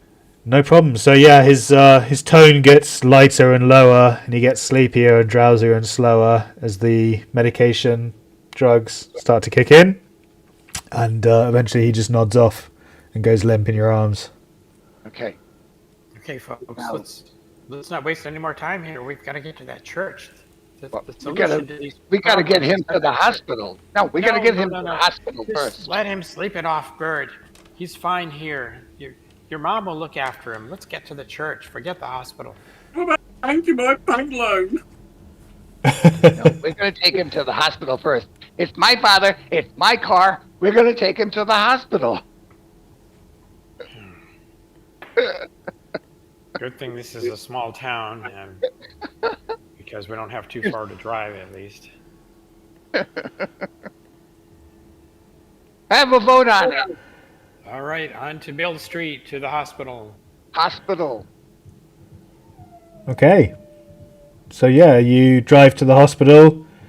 I'm assuming you don't. Well, I mean, what would you like to do? Anything sneaky or untoward, or you just take him in the main reception and speak to a receptionist? Take them into the emergency entrance. Just drop him on the curb, and they'll take care of him. Not dropping my father on the curb. Besides, we've got to carry him in. Don't even slow down. Just get him to tuck and roll and chuck him out of the moving car. Yeah, my dad. He looked quite padded in that picture, so he'll probably be fine. We're gonna take him in, and I explain to the doctor what's going on, and then we'll say we have an urgent mission. But will you take care of my father, please? And I'll check back with you later. Thank you. Bye. What seems to be the problem with him? Sorry, is he hurt? He looks unconscious. What's going on? I explained the whole situation where he was acting incoherently and hearing things and playing odd musical instruments that he just put together, and he was just acting very strange. And he's And not frightening my mother, and he was very aggressive with us. I see. Okay. asleep since Friday. Oh, I see. And she picks up a phone, or yeah, I guess a phone, and presses a button and on the phone. And after a few seconds, she says, "Yes, doctor. Hello. Yes. There's another one here. Yes. Similar. Yes. Another one. Yep. Okay. Thank you." And she hangs up and she says, "Thank you, sir. Well, the nurse will be down in a moment to bring him up to the ward, and the doctor will see him shortly." You saying there's more than one person acting like this? I'm sorry. I cannot. That's confidential information. I cannot disclose that to a civilian. I see. Are you sure? I mean, we could maybe help out. I mean, we know a lot of people here. We could get you some support and everything. I'm going to try Charmer. Charm. Okay. Yeah. Go for it. So we could. You obviously. There's a lot of people come in. It's a small hospital. You're going to need all the help you can get. We can. I'm reasonable at first aid. So is my friend here. We got some contacts outside of town that might be able to come in and help. Psychologists, people like that. Seems to be quite a few people in town have been acting oddly recently. Do you think there could be something in the water, or Very nice. byproduct from something that might have been doing it? Yep. Make a roll with a bonus die, please. And I don't have any stats for her, so you just need any kind of success. Well, it's a failure. Well, it's 51. You're welcome to spend 6 points of luck if you want. What am I on the way of a look? Oh, go on, why not? 6 points. Yeah, 6 points of luck will take it down to 45 for a regular success, which is all you need because I've got no stats on her. So she can't really resist. Besides your devilishly handsome and roguish face, she's blushing slightly and she smiles and says, "Well, just between you and me, there's been a ridiculous increase in hospital admissions since the last couple of weeks, I suppose, about 2 weeks ago now. Some of them are, self-harming. There's people who seem to have lost their minds. There's people with all kinds of strange wounds inflicted on them. we don't really understand what's going on, but there's something is strange in town. I mean, it's just gossip. I shouldn't be talking to you, though. Please understand. Oh, yeah, I understand. But do a lot of them have anything to do with the Methodist Church by any chance, or live nearby there, or connections to it?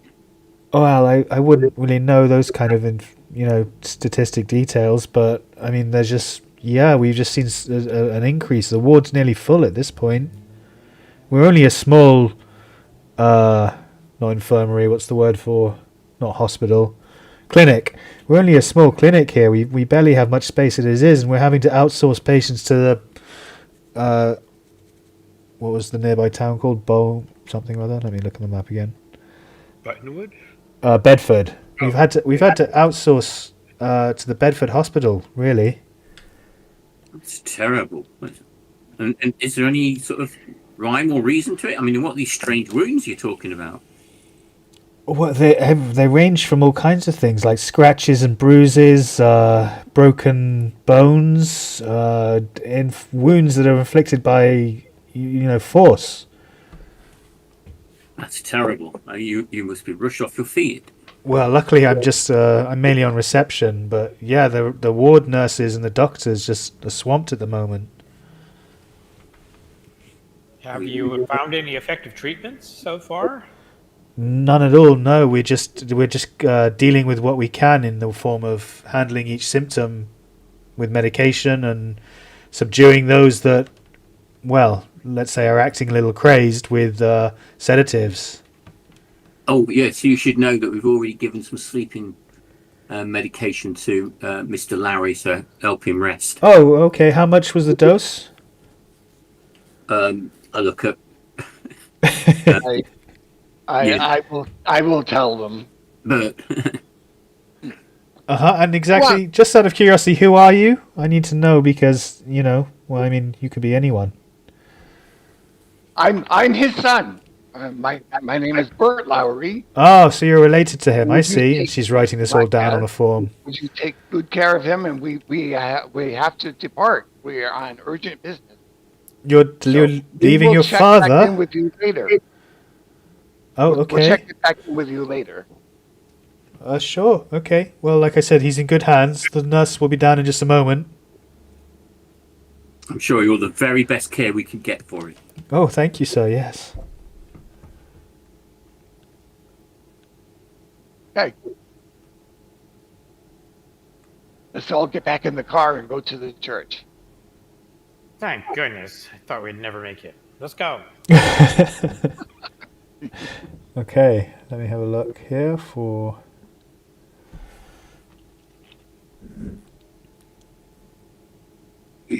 So at about, I suppose it'll be what 2 o'clock now on a Tuesday afternoon. The church is probably closed up.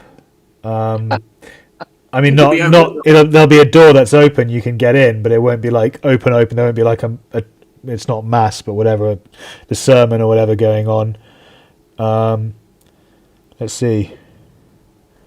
Good. This is the perfect time because we need to snoop around and find out what's going on. Mm-hmm. Yeah, so you pull up outside the church. You notice that the doors are closed, but there's a side door that's open. What would you like to do?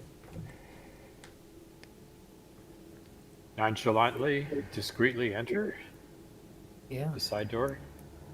I'm going to slip that crowbar thing, or if it was a tire iron, and the inside of my shirt, just in case. Okay. So when you say nonchalantly, discreetly walking in, are you sneaking or are you just simply walking in calmly?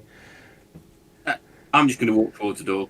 Yeah. Nonchalantly, walking like we belong here, like we're on some kind of official It is business. our church, isn't it? Isn't this where our pastor comes from? Yeah, well, it's just a church. It's just the local Episcopalian or whatever. It's where Reverend Fitzgerald is, yeah. Conducts his sermons and mass or whatever they call it. Right, so yeah, I'll just go there like we always go there. Yeah. Yeah, and we have a prayer group. Yeah, exactly. He would recognize you. So yeah, you're not like trespassing or anything like that. So you're welcome to just walk in. Yep. Okay.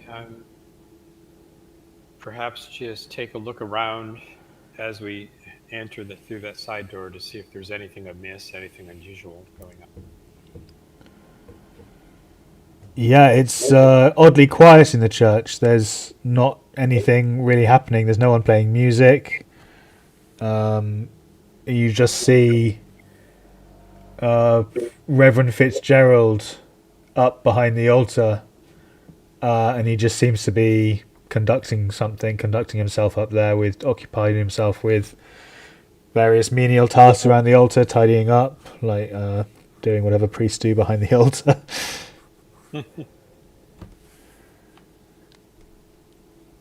So many appropriate jokes sprang to mind. At the moment, he hasn't noticed you. He's just busying himself with. Maybe he's reading the. Would it be the Bible? I'm not too religious, so I don't know. Hello there, Reverend. He starts and looks We up. missed you at our prayer meeting today. Ah, what's your name again? Wesley. He seems very distracted. Ah, Wesley. Good to see you, my young man. How are you? Well, things could be better, Reverend. There's some unusual things happening here around town, and we're just wondering why you missed our meeting. Yep. Give me 1 second. I've just got some art I can share with you guys. Picture of Reverend.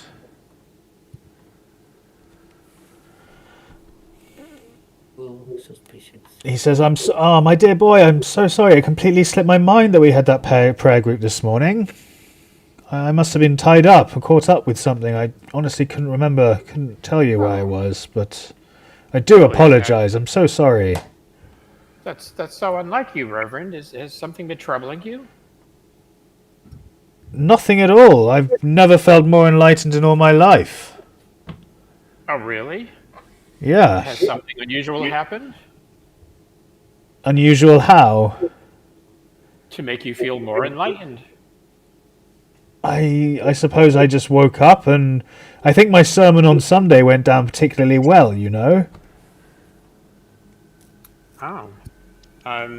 Yes, Mr. Lowry seems to have been oddly affected by your sermon as well. Do you have anything to say about that? Mr. Lowry, the organ player. Yes, he was.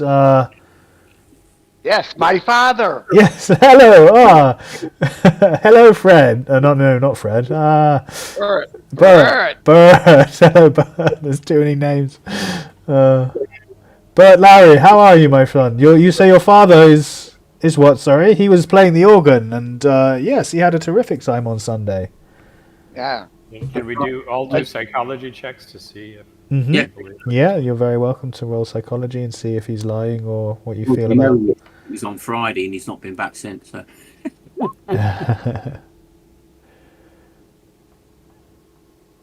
Annabelle, are you all right? You've been awfully quiet lately. Yeah, I can't take my, I can't get that scene out of my head, you see. But yeah, I'm okay. Thank you for asking. That is so nice of you. Okay, I'm going to make the sacrifice and spend the 5 luck to turn my psychology failure into a success. Let me see. Yes, yeah, that's absolutely fine. No problem. Very good. So you get the sense that whilst he's being honest with you, he is hiding something. There's definitely a wall up that he is trying to maintain. Come now, Reverend. I can see in your face that something has changed you, and you know more than you're telling us. We're your congregation. Certainly you can confide in us. Make a fast talk roll, please. And he's going to try and... I've got virtually no chance with fast talk, but I could charm is my go-to. Okay, I'll allow charm, yeah. Is there any way you in this that you can support a character's attempt at doing something? Not really, no. Unless it's first aid. Right. There's no like assist or anything like that. So yeah, he is going to try and resist you with an intelligence roll. Intelligence or education or power. I think intelligence, yeah, because he's a smart man and he's trying to hide something. So it's a success versus a success. So he says, what does he say? Where was there was something about, let me find.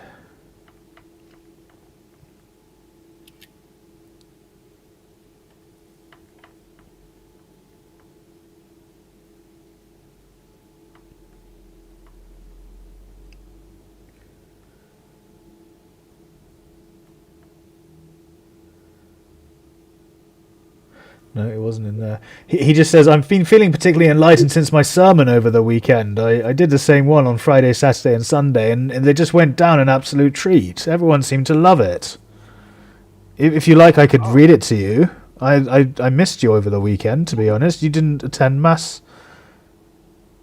Well, I'm not sure we wish to hear the whole sermon, Reverend, but could you just give us the gist of it? What about it was different from your previous sermons? Yeah, that's a good question. I need to find it. Let's see.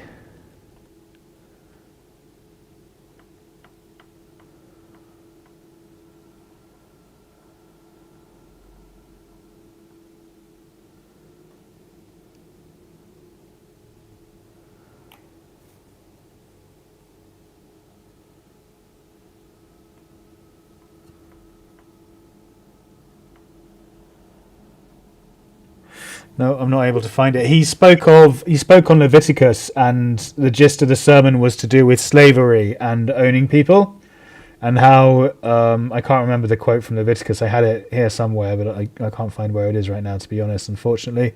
Probably do a quick Google search and bring it up and do it for you that way. So, I mean, is he telling us that owning people is according to God, slavery is the right of his chosen people, that kind of thing. Oh dear. Yeah, let me see, Leviticus slavery.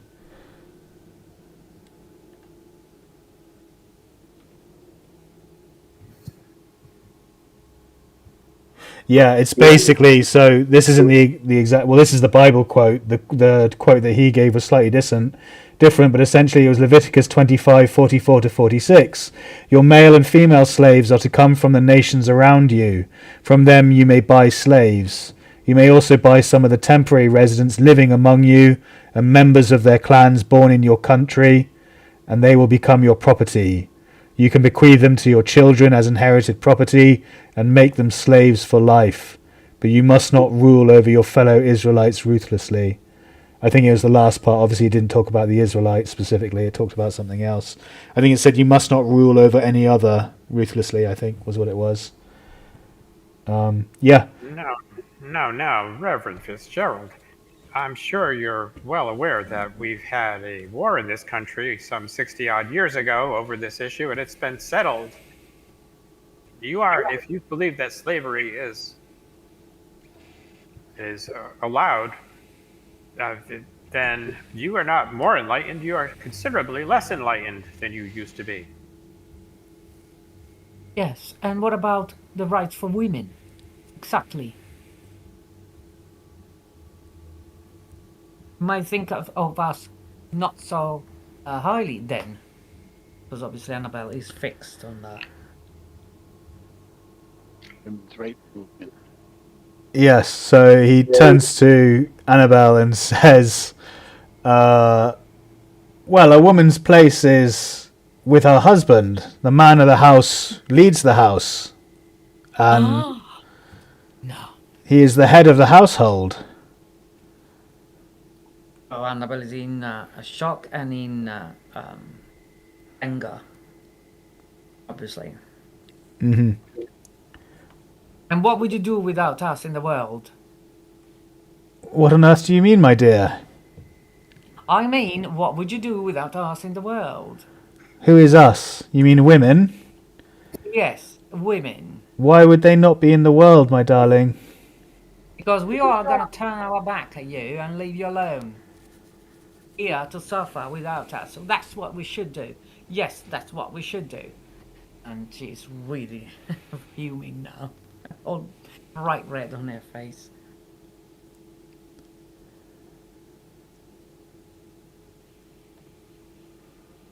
He looks a bit nonplussed, like uncertain as to what you mean. Pastor, just on a slightly different matter, a disturbing thing happened at my house today. You remember young Kenneth, the shelf stacker? Mm-hmm. I do remember the man, yes. Yeah. He's a criminal, wasn't he not? I believe the deputy. The deputy came and spoke to me and asked whether, well, he asked for my verdict on how the man should be treated as a criminal. Right. And why did he come and ask you? What do you mean? I don't understand. I am the authority of the church in this town. Yes, but the church doesn't rule over the laws of the land. That should be the judge and a jury. You may be right. Separation of church and state, are you not? I am aware of those things. The man simply asked for my opinion and the verdicts that I would give in the eyes of God, and I told him my opinion. And what was your opinion? The man should be not court-martialed. What's the word? Capital punishment. The man should be detained. Summarily executed. Should be detained and summarily executed under the laws of capital punishment for the crimes he has committed. Well, the laws for capital punishment require him to go to a court and be tried by a judge and a jury, not to be summarily executed. Where did you get that idea from? Oh, it was spoken to me from above. The Lord works in mysterious ways, and I received a message. A message from God? From the great mind, yes. I've never heard of God referred to as the great mind before. Where have you got that one from? He just looks at you and smiles. And says, "There are mysterious forces at play in this world that you may not ever come to understand, my child." Well, yeah, that I can only hope that I don't. But it does seem to me that maybe you've lost the plot a little bit. He smiles benevolently at you. May I ask you, Reverend Fitzgerald, have you noticed anything unusual falling from the sky? Like, look here, I have this piece of magnetized metal that I believe fell from the sky. And I think it's from the stars. Have you noticed anything similar around your church recently? Make a fast talk. Okay. I know you don't have. Give you Yeah. five in fast talk. Oh, really? It was really that bad? Okay. Well, you could spend 25 if you were desperate. No. He says that. What did you say again? Sorry, you didn't say it was holy or anything like that. You just asked if it was anything that he'd noticed From the stars, from the heavens. from the heavens. From the heavens. Yeah. Yeah. He says, why would I have noticed anything like that? Well, I just thought that the message you received may have been something concrete, something you can hold in your hand, something you saw or witnessed. Oh, my poor child. And he puts a hand on your shoulder patronizingly. And he said, well, he's not doing it patronizingly, but it comes off very patronizingly. And it says, you are very far from the message of the great mind, but you will be enlightened soon. I promise you that. And how will that happen, Reverend? Through the message of his love. Through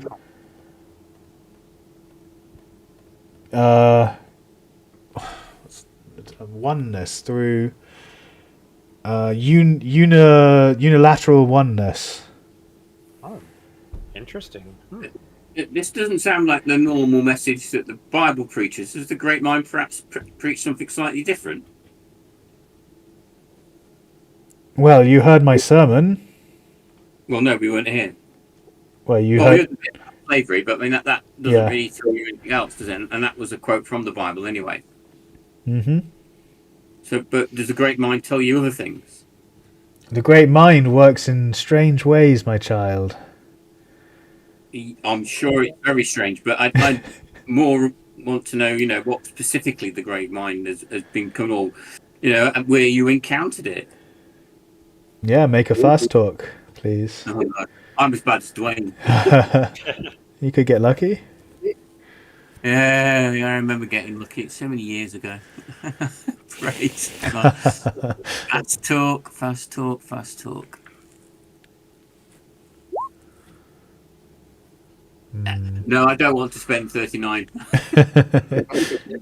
Okay. He just shakes his head and says, "Patience is a virtue." How do we have to prepare? How do we prepare for this enlightenment? Ah, my child, you're finally asking the right questions, he says, turning to look at you. If you are truly curious and wish to join and know the Great Mind, you may come to a mass at midnight. Today, tonight, Say again, sorry? today. Today, yes. Midnight. Yes, sorry, tonight. Yes, midnight tonight.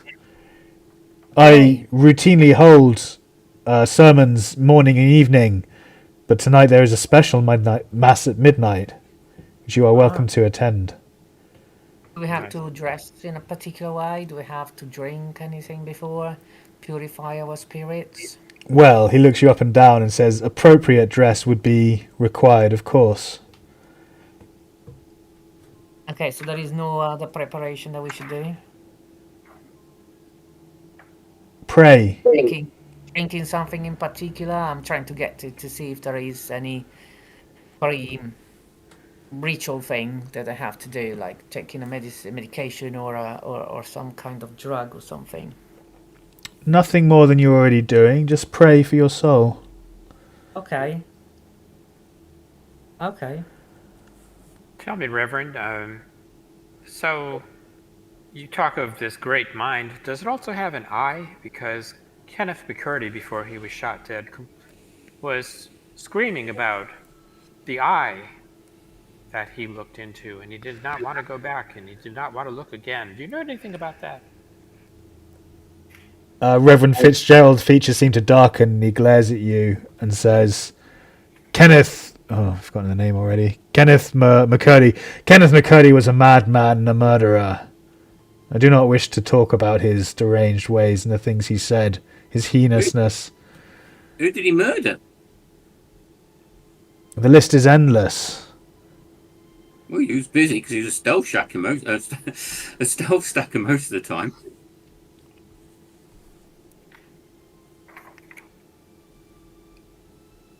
Can you name anyone that he murdered? I cannot disclose, that's the word. I cannot disclose such information to you. The police came to me with confidentiality. That's all I can tell you. But people were harmed. Women were assaulted. Ooh. And then the police just shot him. Is that what happened? Yes. Whilst he was tied up. Oh no, that won't do. That won't do at all, will it? No.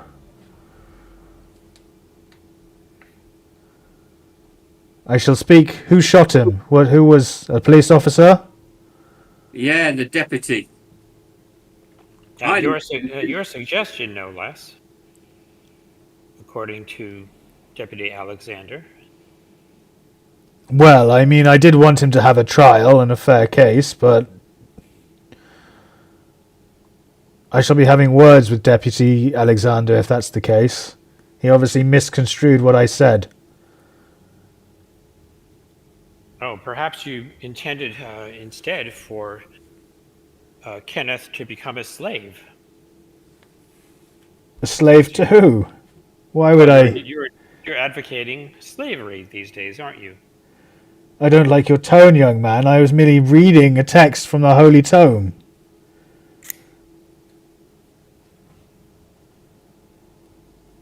Well, So tell us more about what's going to happen at midnight. We've heard of midnight mass for Christmas Eve, but not on some random Tuesday. Why tonight? I hold midnight mass every night these days.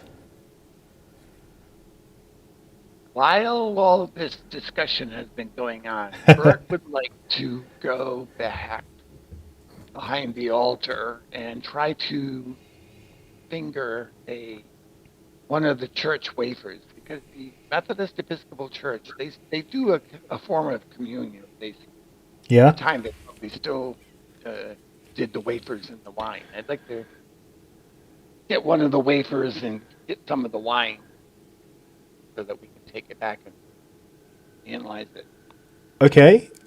Make a sleight of hand or stealth check, I guess, if you're trying to do this without him noticing while he's having a conversation. If I Grant. see him, Yeah. can I make a sort of spot check, see if he's I notice him moving around, then I'll try to sort of stand in way of vision of what he's doing. Yeah. Well, I was going to say I'll grant a bonus die anyway because he's deep in conversation with you and you're taxing his brain. Oh, very nice.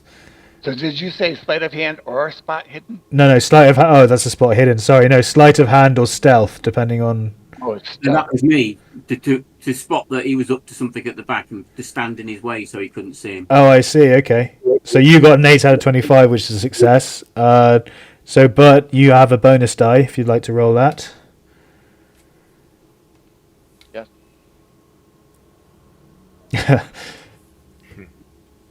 He notices you loitering around the back. He says, "What are you doing over there? Please come down. There's no reason for you to be up on the altar at all." Oh, I was just assisting you. It seemed to be a little messy here. I'm just tidying it up for you. Well, thank you. I appreciate that, but I have not asked for your assistance. Oh, excuse me then. Thank you. Yes, thank you. And I'll come back down. Well, what will happen to us if we attend your mass tonight, your ceremony tonight at midnight? He looks at you bemused and says, "Well, you will of course be enlightened and become closer and one with the great mind." So, Pastor, do you still do communion every night at midnight? You pass out the wafers and the wine? If that's what we normally do in an Episcopalian mass, then yes. You don't know, Pastor? The DM doesn't know, but I'm sure the pastor does. Well, I went to an Episcopal church for a while when I was little. Yeah. Okay, so yeah, that's it. Then he just reassures you that it's a normal service in every way, and many have come to attend.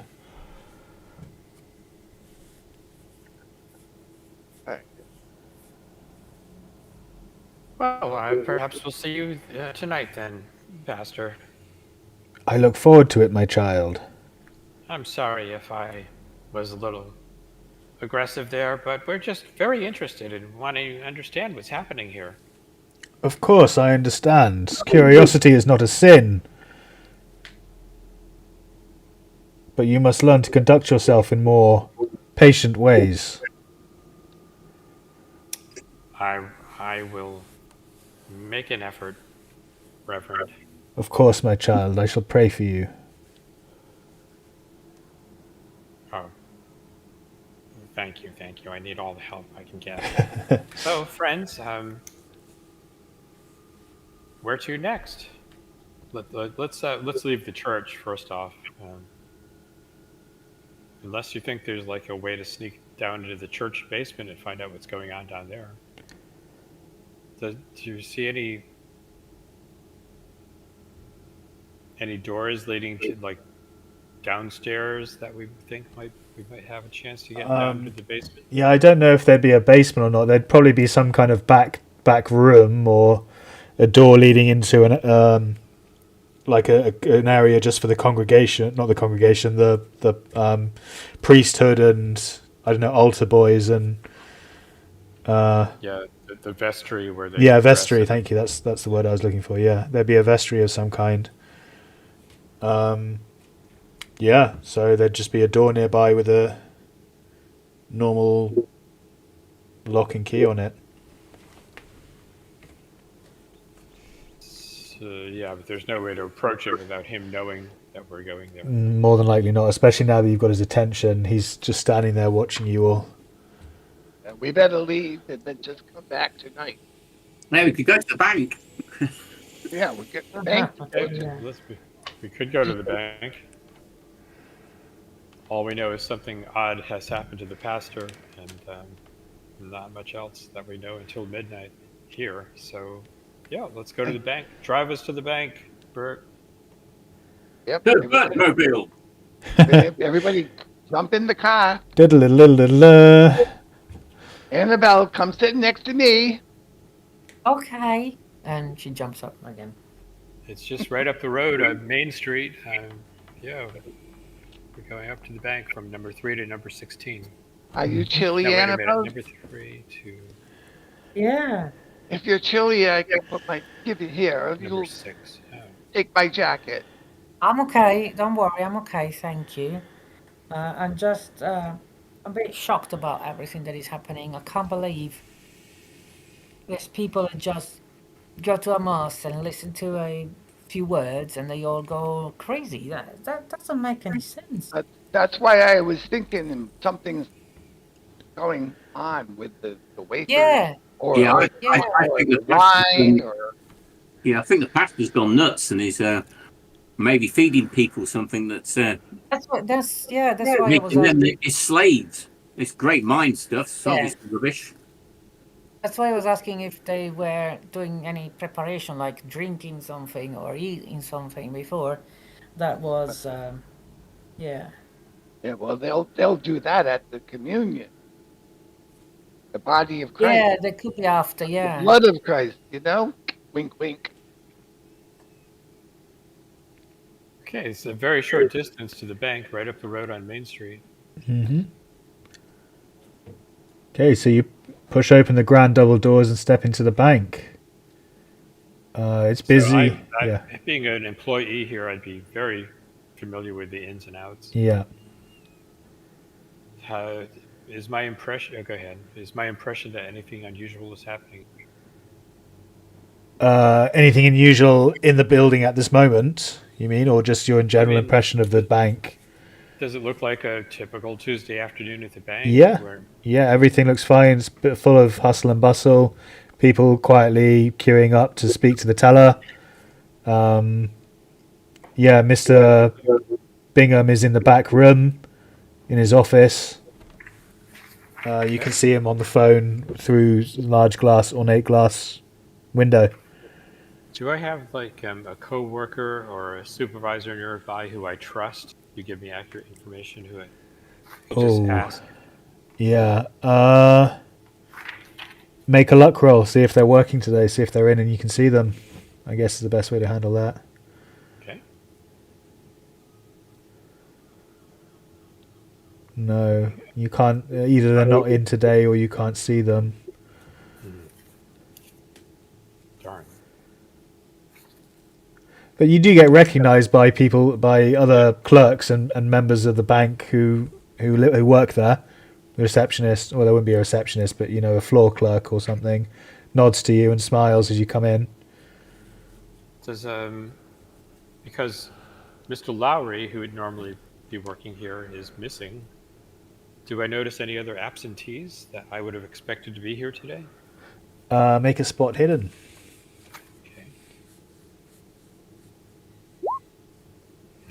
Gosh, not doing so well. Yeah, you can't notice too much out of the ordinary. Maybe a couple of the desks seem vacant, but they could be out for lunch or just on an errand or, sick or nothing seems particularly suspicious to you. You do know, though, make an education roll. Make a no roll, please. Okay. I'm feeling everything. You're on fire. Yeah, you can't recall too much, to be honest. It's been a stressful day. I'll just turn to the other three and say, looks like a normal day at the bank to me. Nothing unusual here, What's except for the the ab- absence of Mr. Lowry. Okay. See if you can get me a meeting with Mr. Bingham. Ah, What's the average age of the employees that we see bustling around? Oh goodness, they range from, mid-20s up to Late 20s. mid-20s, up to 45, 50s. What was their retirement age in 1960? Was it 65? Wasn't it?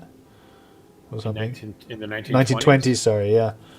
Oh, there probably wasn't any retirement back There then. was no Social Security or retirement. Oh, okay. Well, there you go. So yeah, there can be plenty of elderly people working there as well, maybe. And they all normal. And they what? Sorry. They seem normal. Yeah, They're not- everything seems they're not- everything seems in order. No one's doing anything untoward or drawing any attention to themselves, and it just looks like a normal day at the bank, like Wesley just Are said. they- I'm going to wait Maybe. until the bank chief. What is his name again? Mr. Bingham. Bingham. Yes, Mr. Bingham is off the phone, and maybe if he looks like he's in a good mood, give a little knock on his door.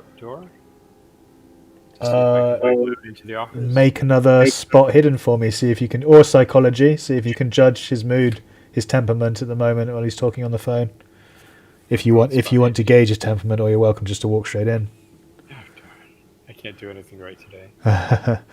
So you can't really. Maybe there's a reflection on the window that's blocking his features, but you can't really tell what kind of temperament he's in at the moment. But I can see when he gets off the phone. Yes, yeah, you can hear him talking on the phone, or not necessarily hear the what. You can't make out the words, but you can make out the auditory sound of him talking on the phone through the glass. And I'll make a listen check to see if I can pick up any words. sure. No. Would you like to spend 55 luck? Everyone else is welcome to make listen rolls if they want to try, or spot hidden. Close enough to do that. Yeah, if anyone else wants to try and hear, they're welcome to make listen rolls, or spot hidden if they want to try and see his temperament or psychology as well.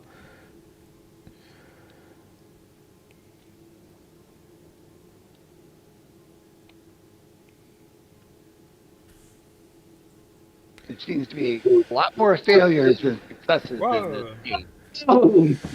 Fred hit a psychology roll. Very good, Fred. So, from what you know of this man's temperament, something is completely off. He's known for his kindness, his generosity, his support of the people, always backing the underdog. And he's always been very kind and calm and a kind of gentle temperament. But from you can't make out what he's saying. You can't hear the words because you unfortunately failed your listen check.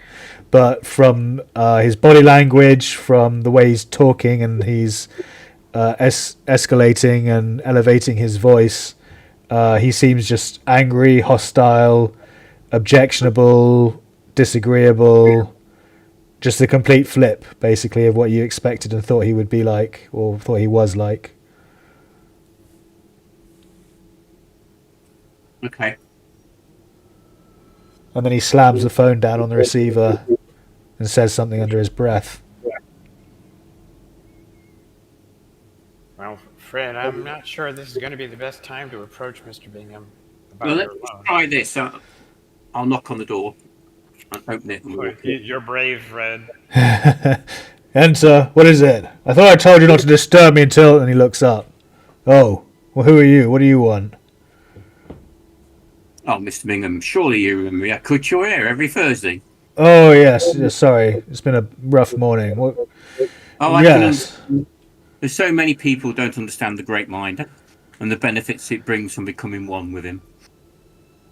He looks at you with narrowed eyes and doesn't say anything, except a moment later. I expect you're here to pay back your loan then, right? Well, I was speaking to Pastor Fitzgerald, and he was suggesting that perhaps that could be brought back to the original terms for members of his congregation.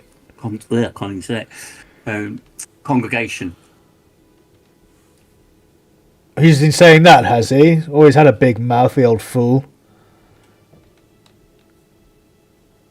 No, absolute nonsense. Why would he even begin to think that or insinuate that? He's not even a member of this bank. Ridiculous, preposterous, absurd. No, I thought perhaps you were a very keen member of his congregation, particularly his new midnight masses. I enjoy the masses, of course, but that doesn't mean he can spout nonsense about my bank and my loans. Okay, you seem to be quite sure that you'd be happy to help for somebody in that kind of situation. Why did you change, by the way? The sudden reversal. It was you that helped me to get the loan in the first place. It was, of course it was, yes. I assign all the loans. They come through me directly. Well, no, it was you directly that was supporting me in getting it and suggesting I should go ahead. It seems a sudden turnaround for you. Well, it's not profitable. Now it is. We're recalling debts. Oh dear, I do hope the bank's not having a run on the bank. You needn't worry about the bank. Be more worried about your home. Oh, I'm worried about my home. Yeah, I can be sure. But I mean, if the bank is having a run, if you don't have the money to pay all these good people that come here, that's terrible. Banks have crashed from that sort of thing before. If you're suddenly in need of pulling in loans that you've authorised very recently, there's obviously something gone terribly wrong. What's the point of all this exactly? Why are you even here wasting my time with this? Are you paying back the loan or not? I'll be happy to send the bailiffs round if you're not. Well, you'll have to wait until the time when it expires on that for me to do that. But no, currently I'm not paying that back the loan. Right, well then you can get out, can't you? What a friendly chap. Okay, I'm just going to leave the door. That didn't pan out how I thought it might.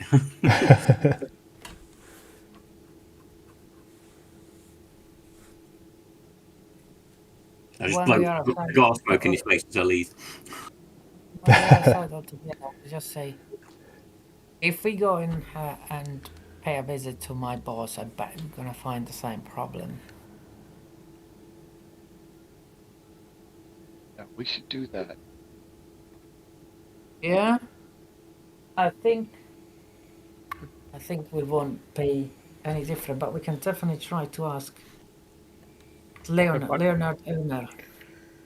Yeah, I wanted to do just one quick thing while we're still here at the bank. I'm going to, as Fred comes out, I'm going to meekly knock on Mr. Bingham's door and say, "Mr. Bingham, sir?" What do you want? Oh, sir, I just wanted to inform you that one of our loyal employees, Mr. Raymond Lowry, is feeling quite ill and has been admitted to the hospital, sir. I just wanted to let you know. He grunts. Well, I'll see if I can get someone to replace him then, shall I? How long is he going to be off for, do you know? It may be some time, sir. Yes, he's... in fact, there are a number of patients at the hospital, and it may be some time before they even are able to treat him appropriately. The hospital emergency room seems to be flooded with patients. Right, well then he is of course immediately fired.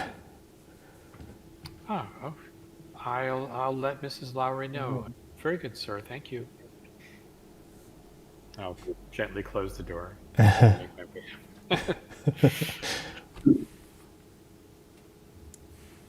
Thank you, Wesley, for just getting my father fired. Well, Bert, I think I may have done him a favor. Who would want to work for that man anymore?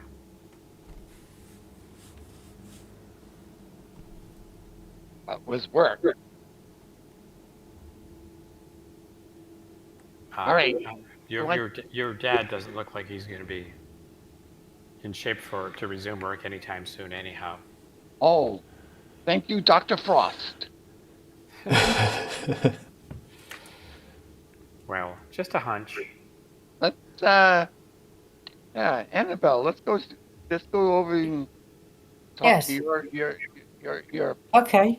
former boss. Mr. Elmer, Leonard Elmer. Mm-hmm. Can I just go to the bank clock on the way out? And I'm going to ask to withdraw all my money. Okay. I guess that would be fine. Yeah, I don't see why they would. I mean, they might try and block it if you own money, but they can't stop you, can they? So, yeah, you'll take out all your money, I suppose. Okay. As I pick it up, I'll turn around and in a relatively loud voice I say, "Wow, I'm so glad I managed to get some of my money out before it all completely ran out in this bloody bank. Can't believe how much you're having to scrabble around now to keep the bank going." And hopefully everybody in the bank will have heard that, and then I'll walk out the door. I will make listen rolls for each of them. I'm joking. They can have a bonus die because I'm very loud. Yeah. Yeah, so a few people look at you looking a bit startled. A couple of the people who work there give you like a frowny look, and yeah.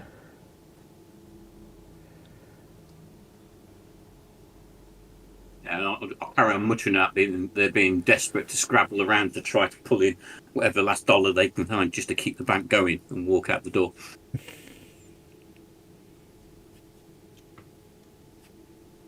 So I'm hoping that's going to really annoy the guy inside. If he can hear you. Oh, well, hopefully somebody will say something, hopefully, as I go out the door. Mm-hmm. So you're antagonizing him. Got it, no problem. Yeah.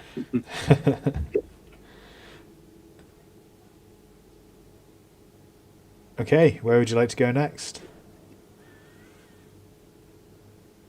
Go to the restaurant, aren't we? We're going to my boss. Elmer's Steakhouse. Yeah.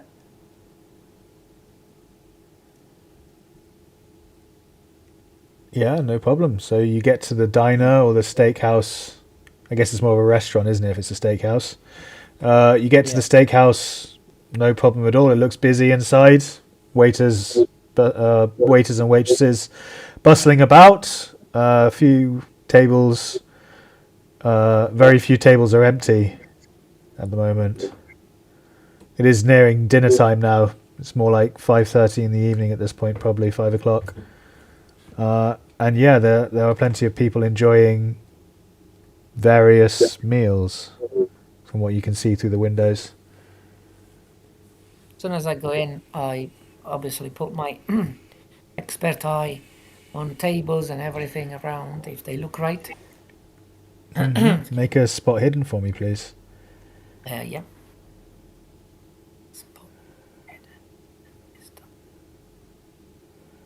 Or not. So yeah, you don't notice anything out of the ordinary. Right?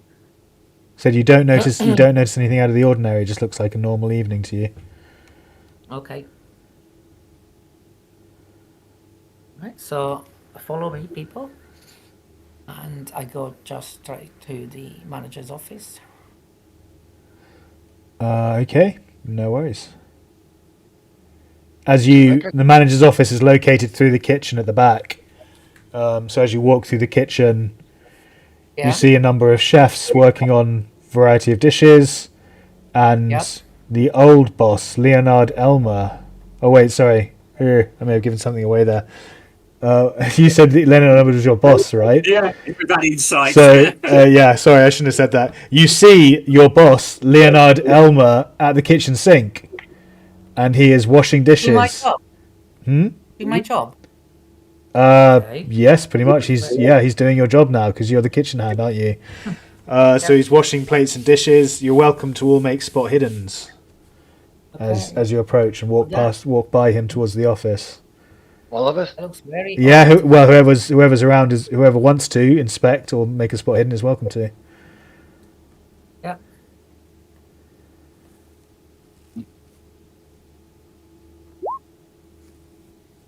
Yay! Finally, it's success. Yay, very good. So, Wesley. All right. Wesley and Annabelle, as you walk past, you notice, maybe out of the corner of your eye, maybe you're looking, he's washing dishes vigorously, muttering to himself, "We've got to wash, they've all got to be washed."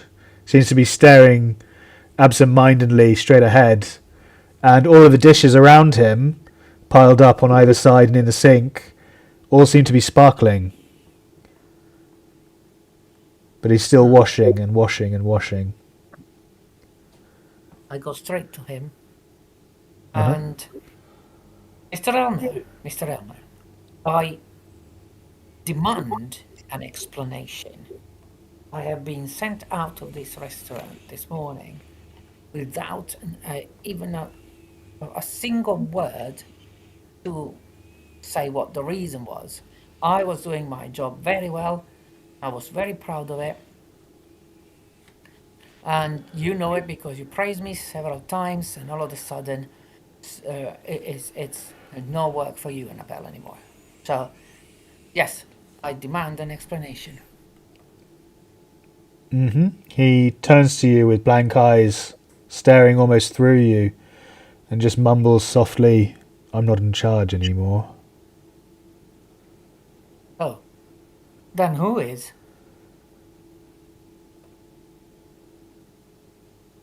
I look surprised. I look around. Then who is? Felix. Felix, Felix, yes. head head- waiter. The head waiter. He is now the manager. How could you? How did this happen? I have to wash. He turns back and carries on washing dishes. Yeah, I turn to the others and I shake my head as for sighing is cuckoo. And I look for Felix. Yeah. Is he anywhere around? You're welcome. Well, yeah, he's sitting in the manager's office. I give Bert a poke and just say, same as your father.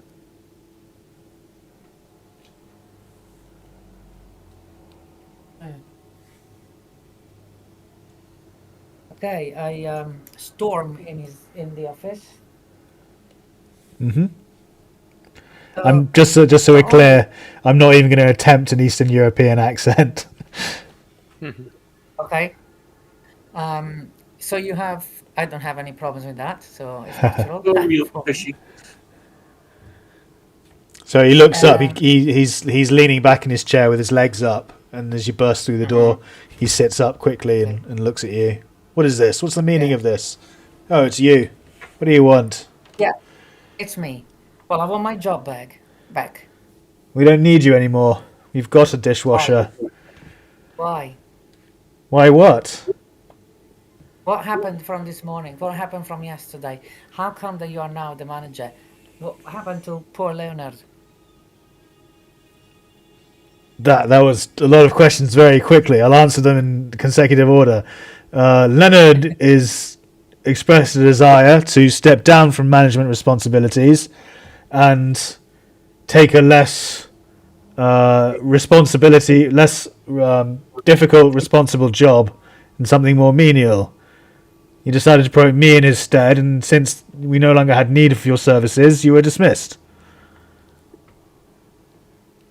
Well, I demand to be paid for the full month and the month of leave. I demand to have insurance and whatever you call it, paid taxes. I demand to have a letter of recommendation for my next place. And I demand to have at least minimum from everyone else here a goodbye card. Goodbye, God.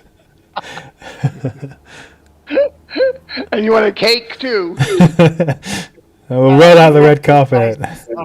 Party, don't forget that. Yeah, I had 2 slices already, but yeah, I can have a cake as well. Yeah. But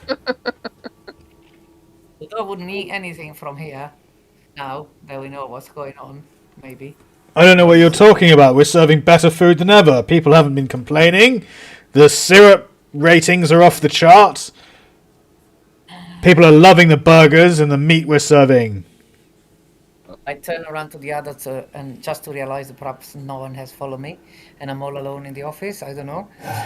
If there is anybody behind me, I just turn around looking at with very big eyes, saying, oh, we may have found the source of the problem. So, Mr. Would I have called him Felix? Probably no, because Mr. Tarame, Yes. I demand to be paid, I demand a ransom lieu, and I demand it now. I don't have it now. You'll, of course, be paid for your time. Well, lucky you, we have a bank clerk here, and we can go straight to the bank right now. Yes, you'd like that, wouldn't you? But I'm not sure it works like... I'm not even not sure. It doesn't work like that. Well, this is against the law. I'm sure it is. I don't know about that. It's against the law, and you cannot sack me from 1 minute to the other. We have rights, you know.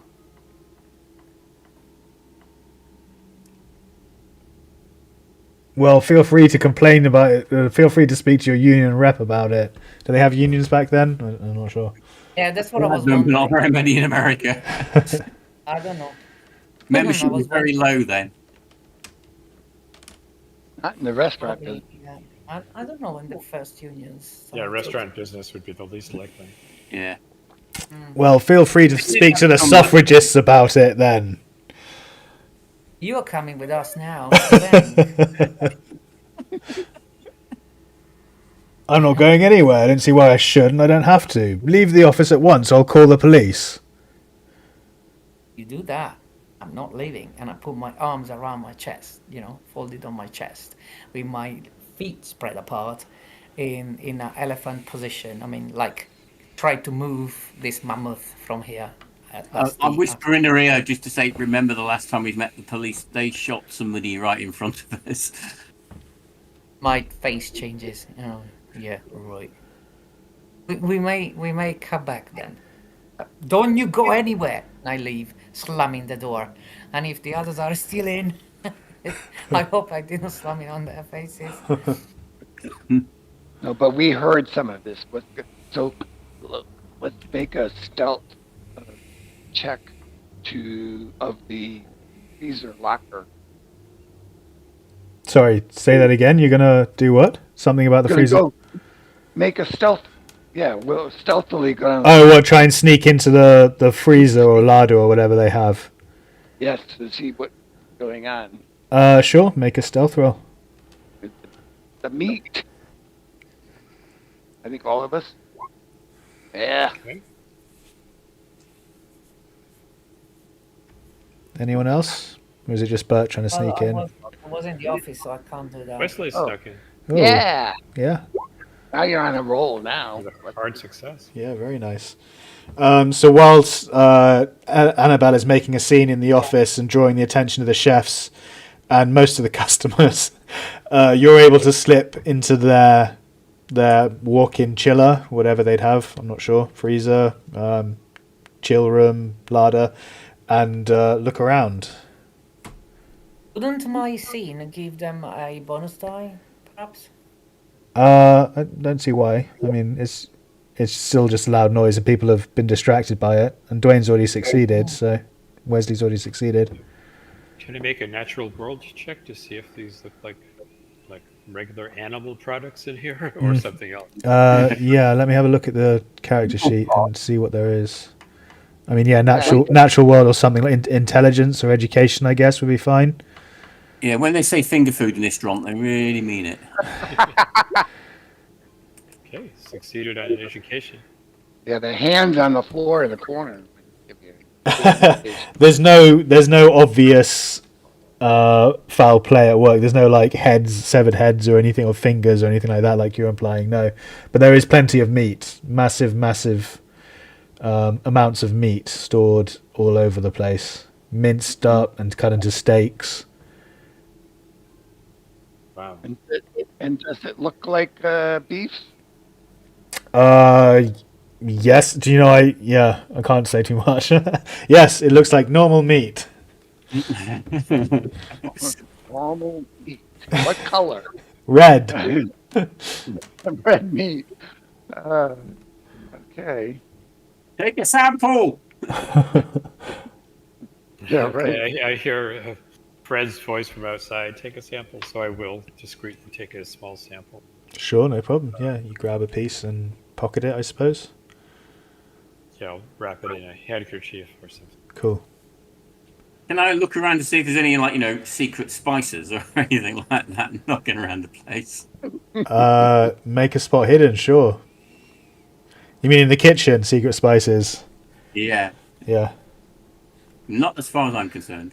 No, everything just looks like you Secrets. don't know your way around the kitchen too well, so everything looks normal. Okay, so guys, we've reached the 10 o'clock. Unless you want to carry on for a little bit, we should probably call it there. This seems like a pretty good natural stopping point anyway, since you just we're not in the middle of a combat or whatever. So yeah, we're going to end things there for now, guys. We'll pick up where we left off on Tuesday the 16th of July is the next time I'm not working. Next Tuesday we're not working. Guys, thanks so much for hanging out this evening. I really appreciate it. We all hope you've enjoyed it as much as we enjoy playing. Hopefully we'll all see you in the next episode. If not, I'll see you in some other content I produce. I try and make content every single day now, or at least every single week at this moment. But yeah, hopefully see you for that. Yeah, say goodbye, guys. Goodbye, guys. Night. Bye. Night, Bye, all. guys. Bye, guys.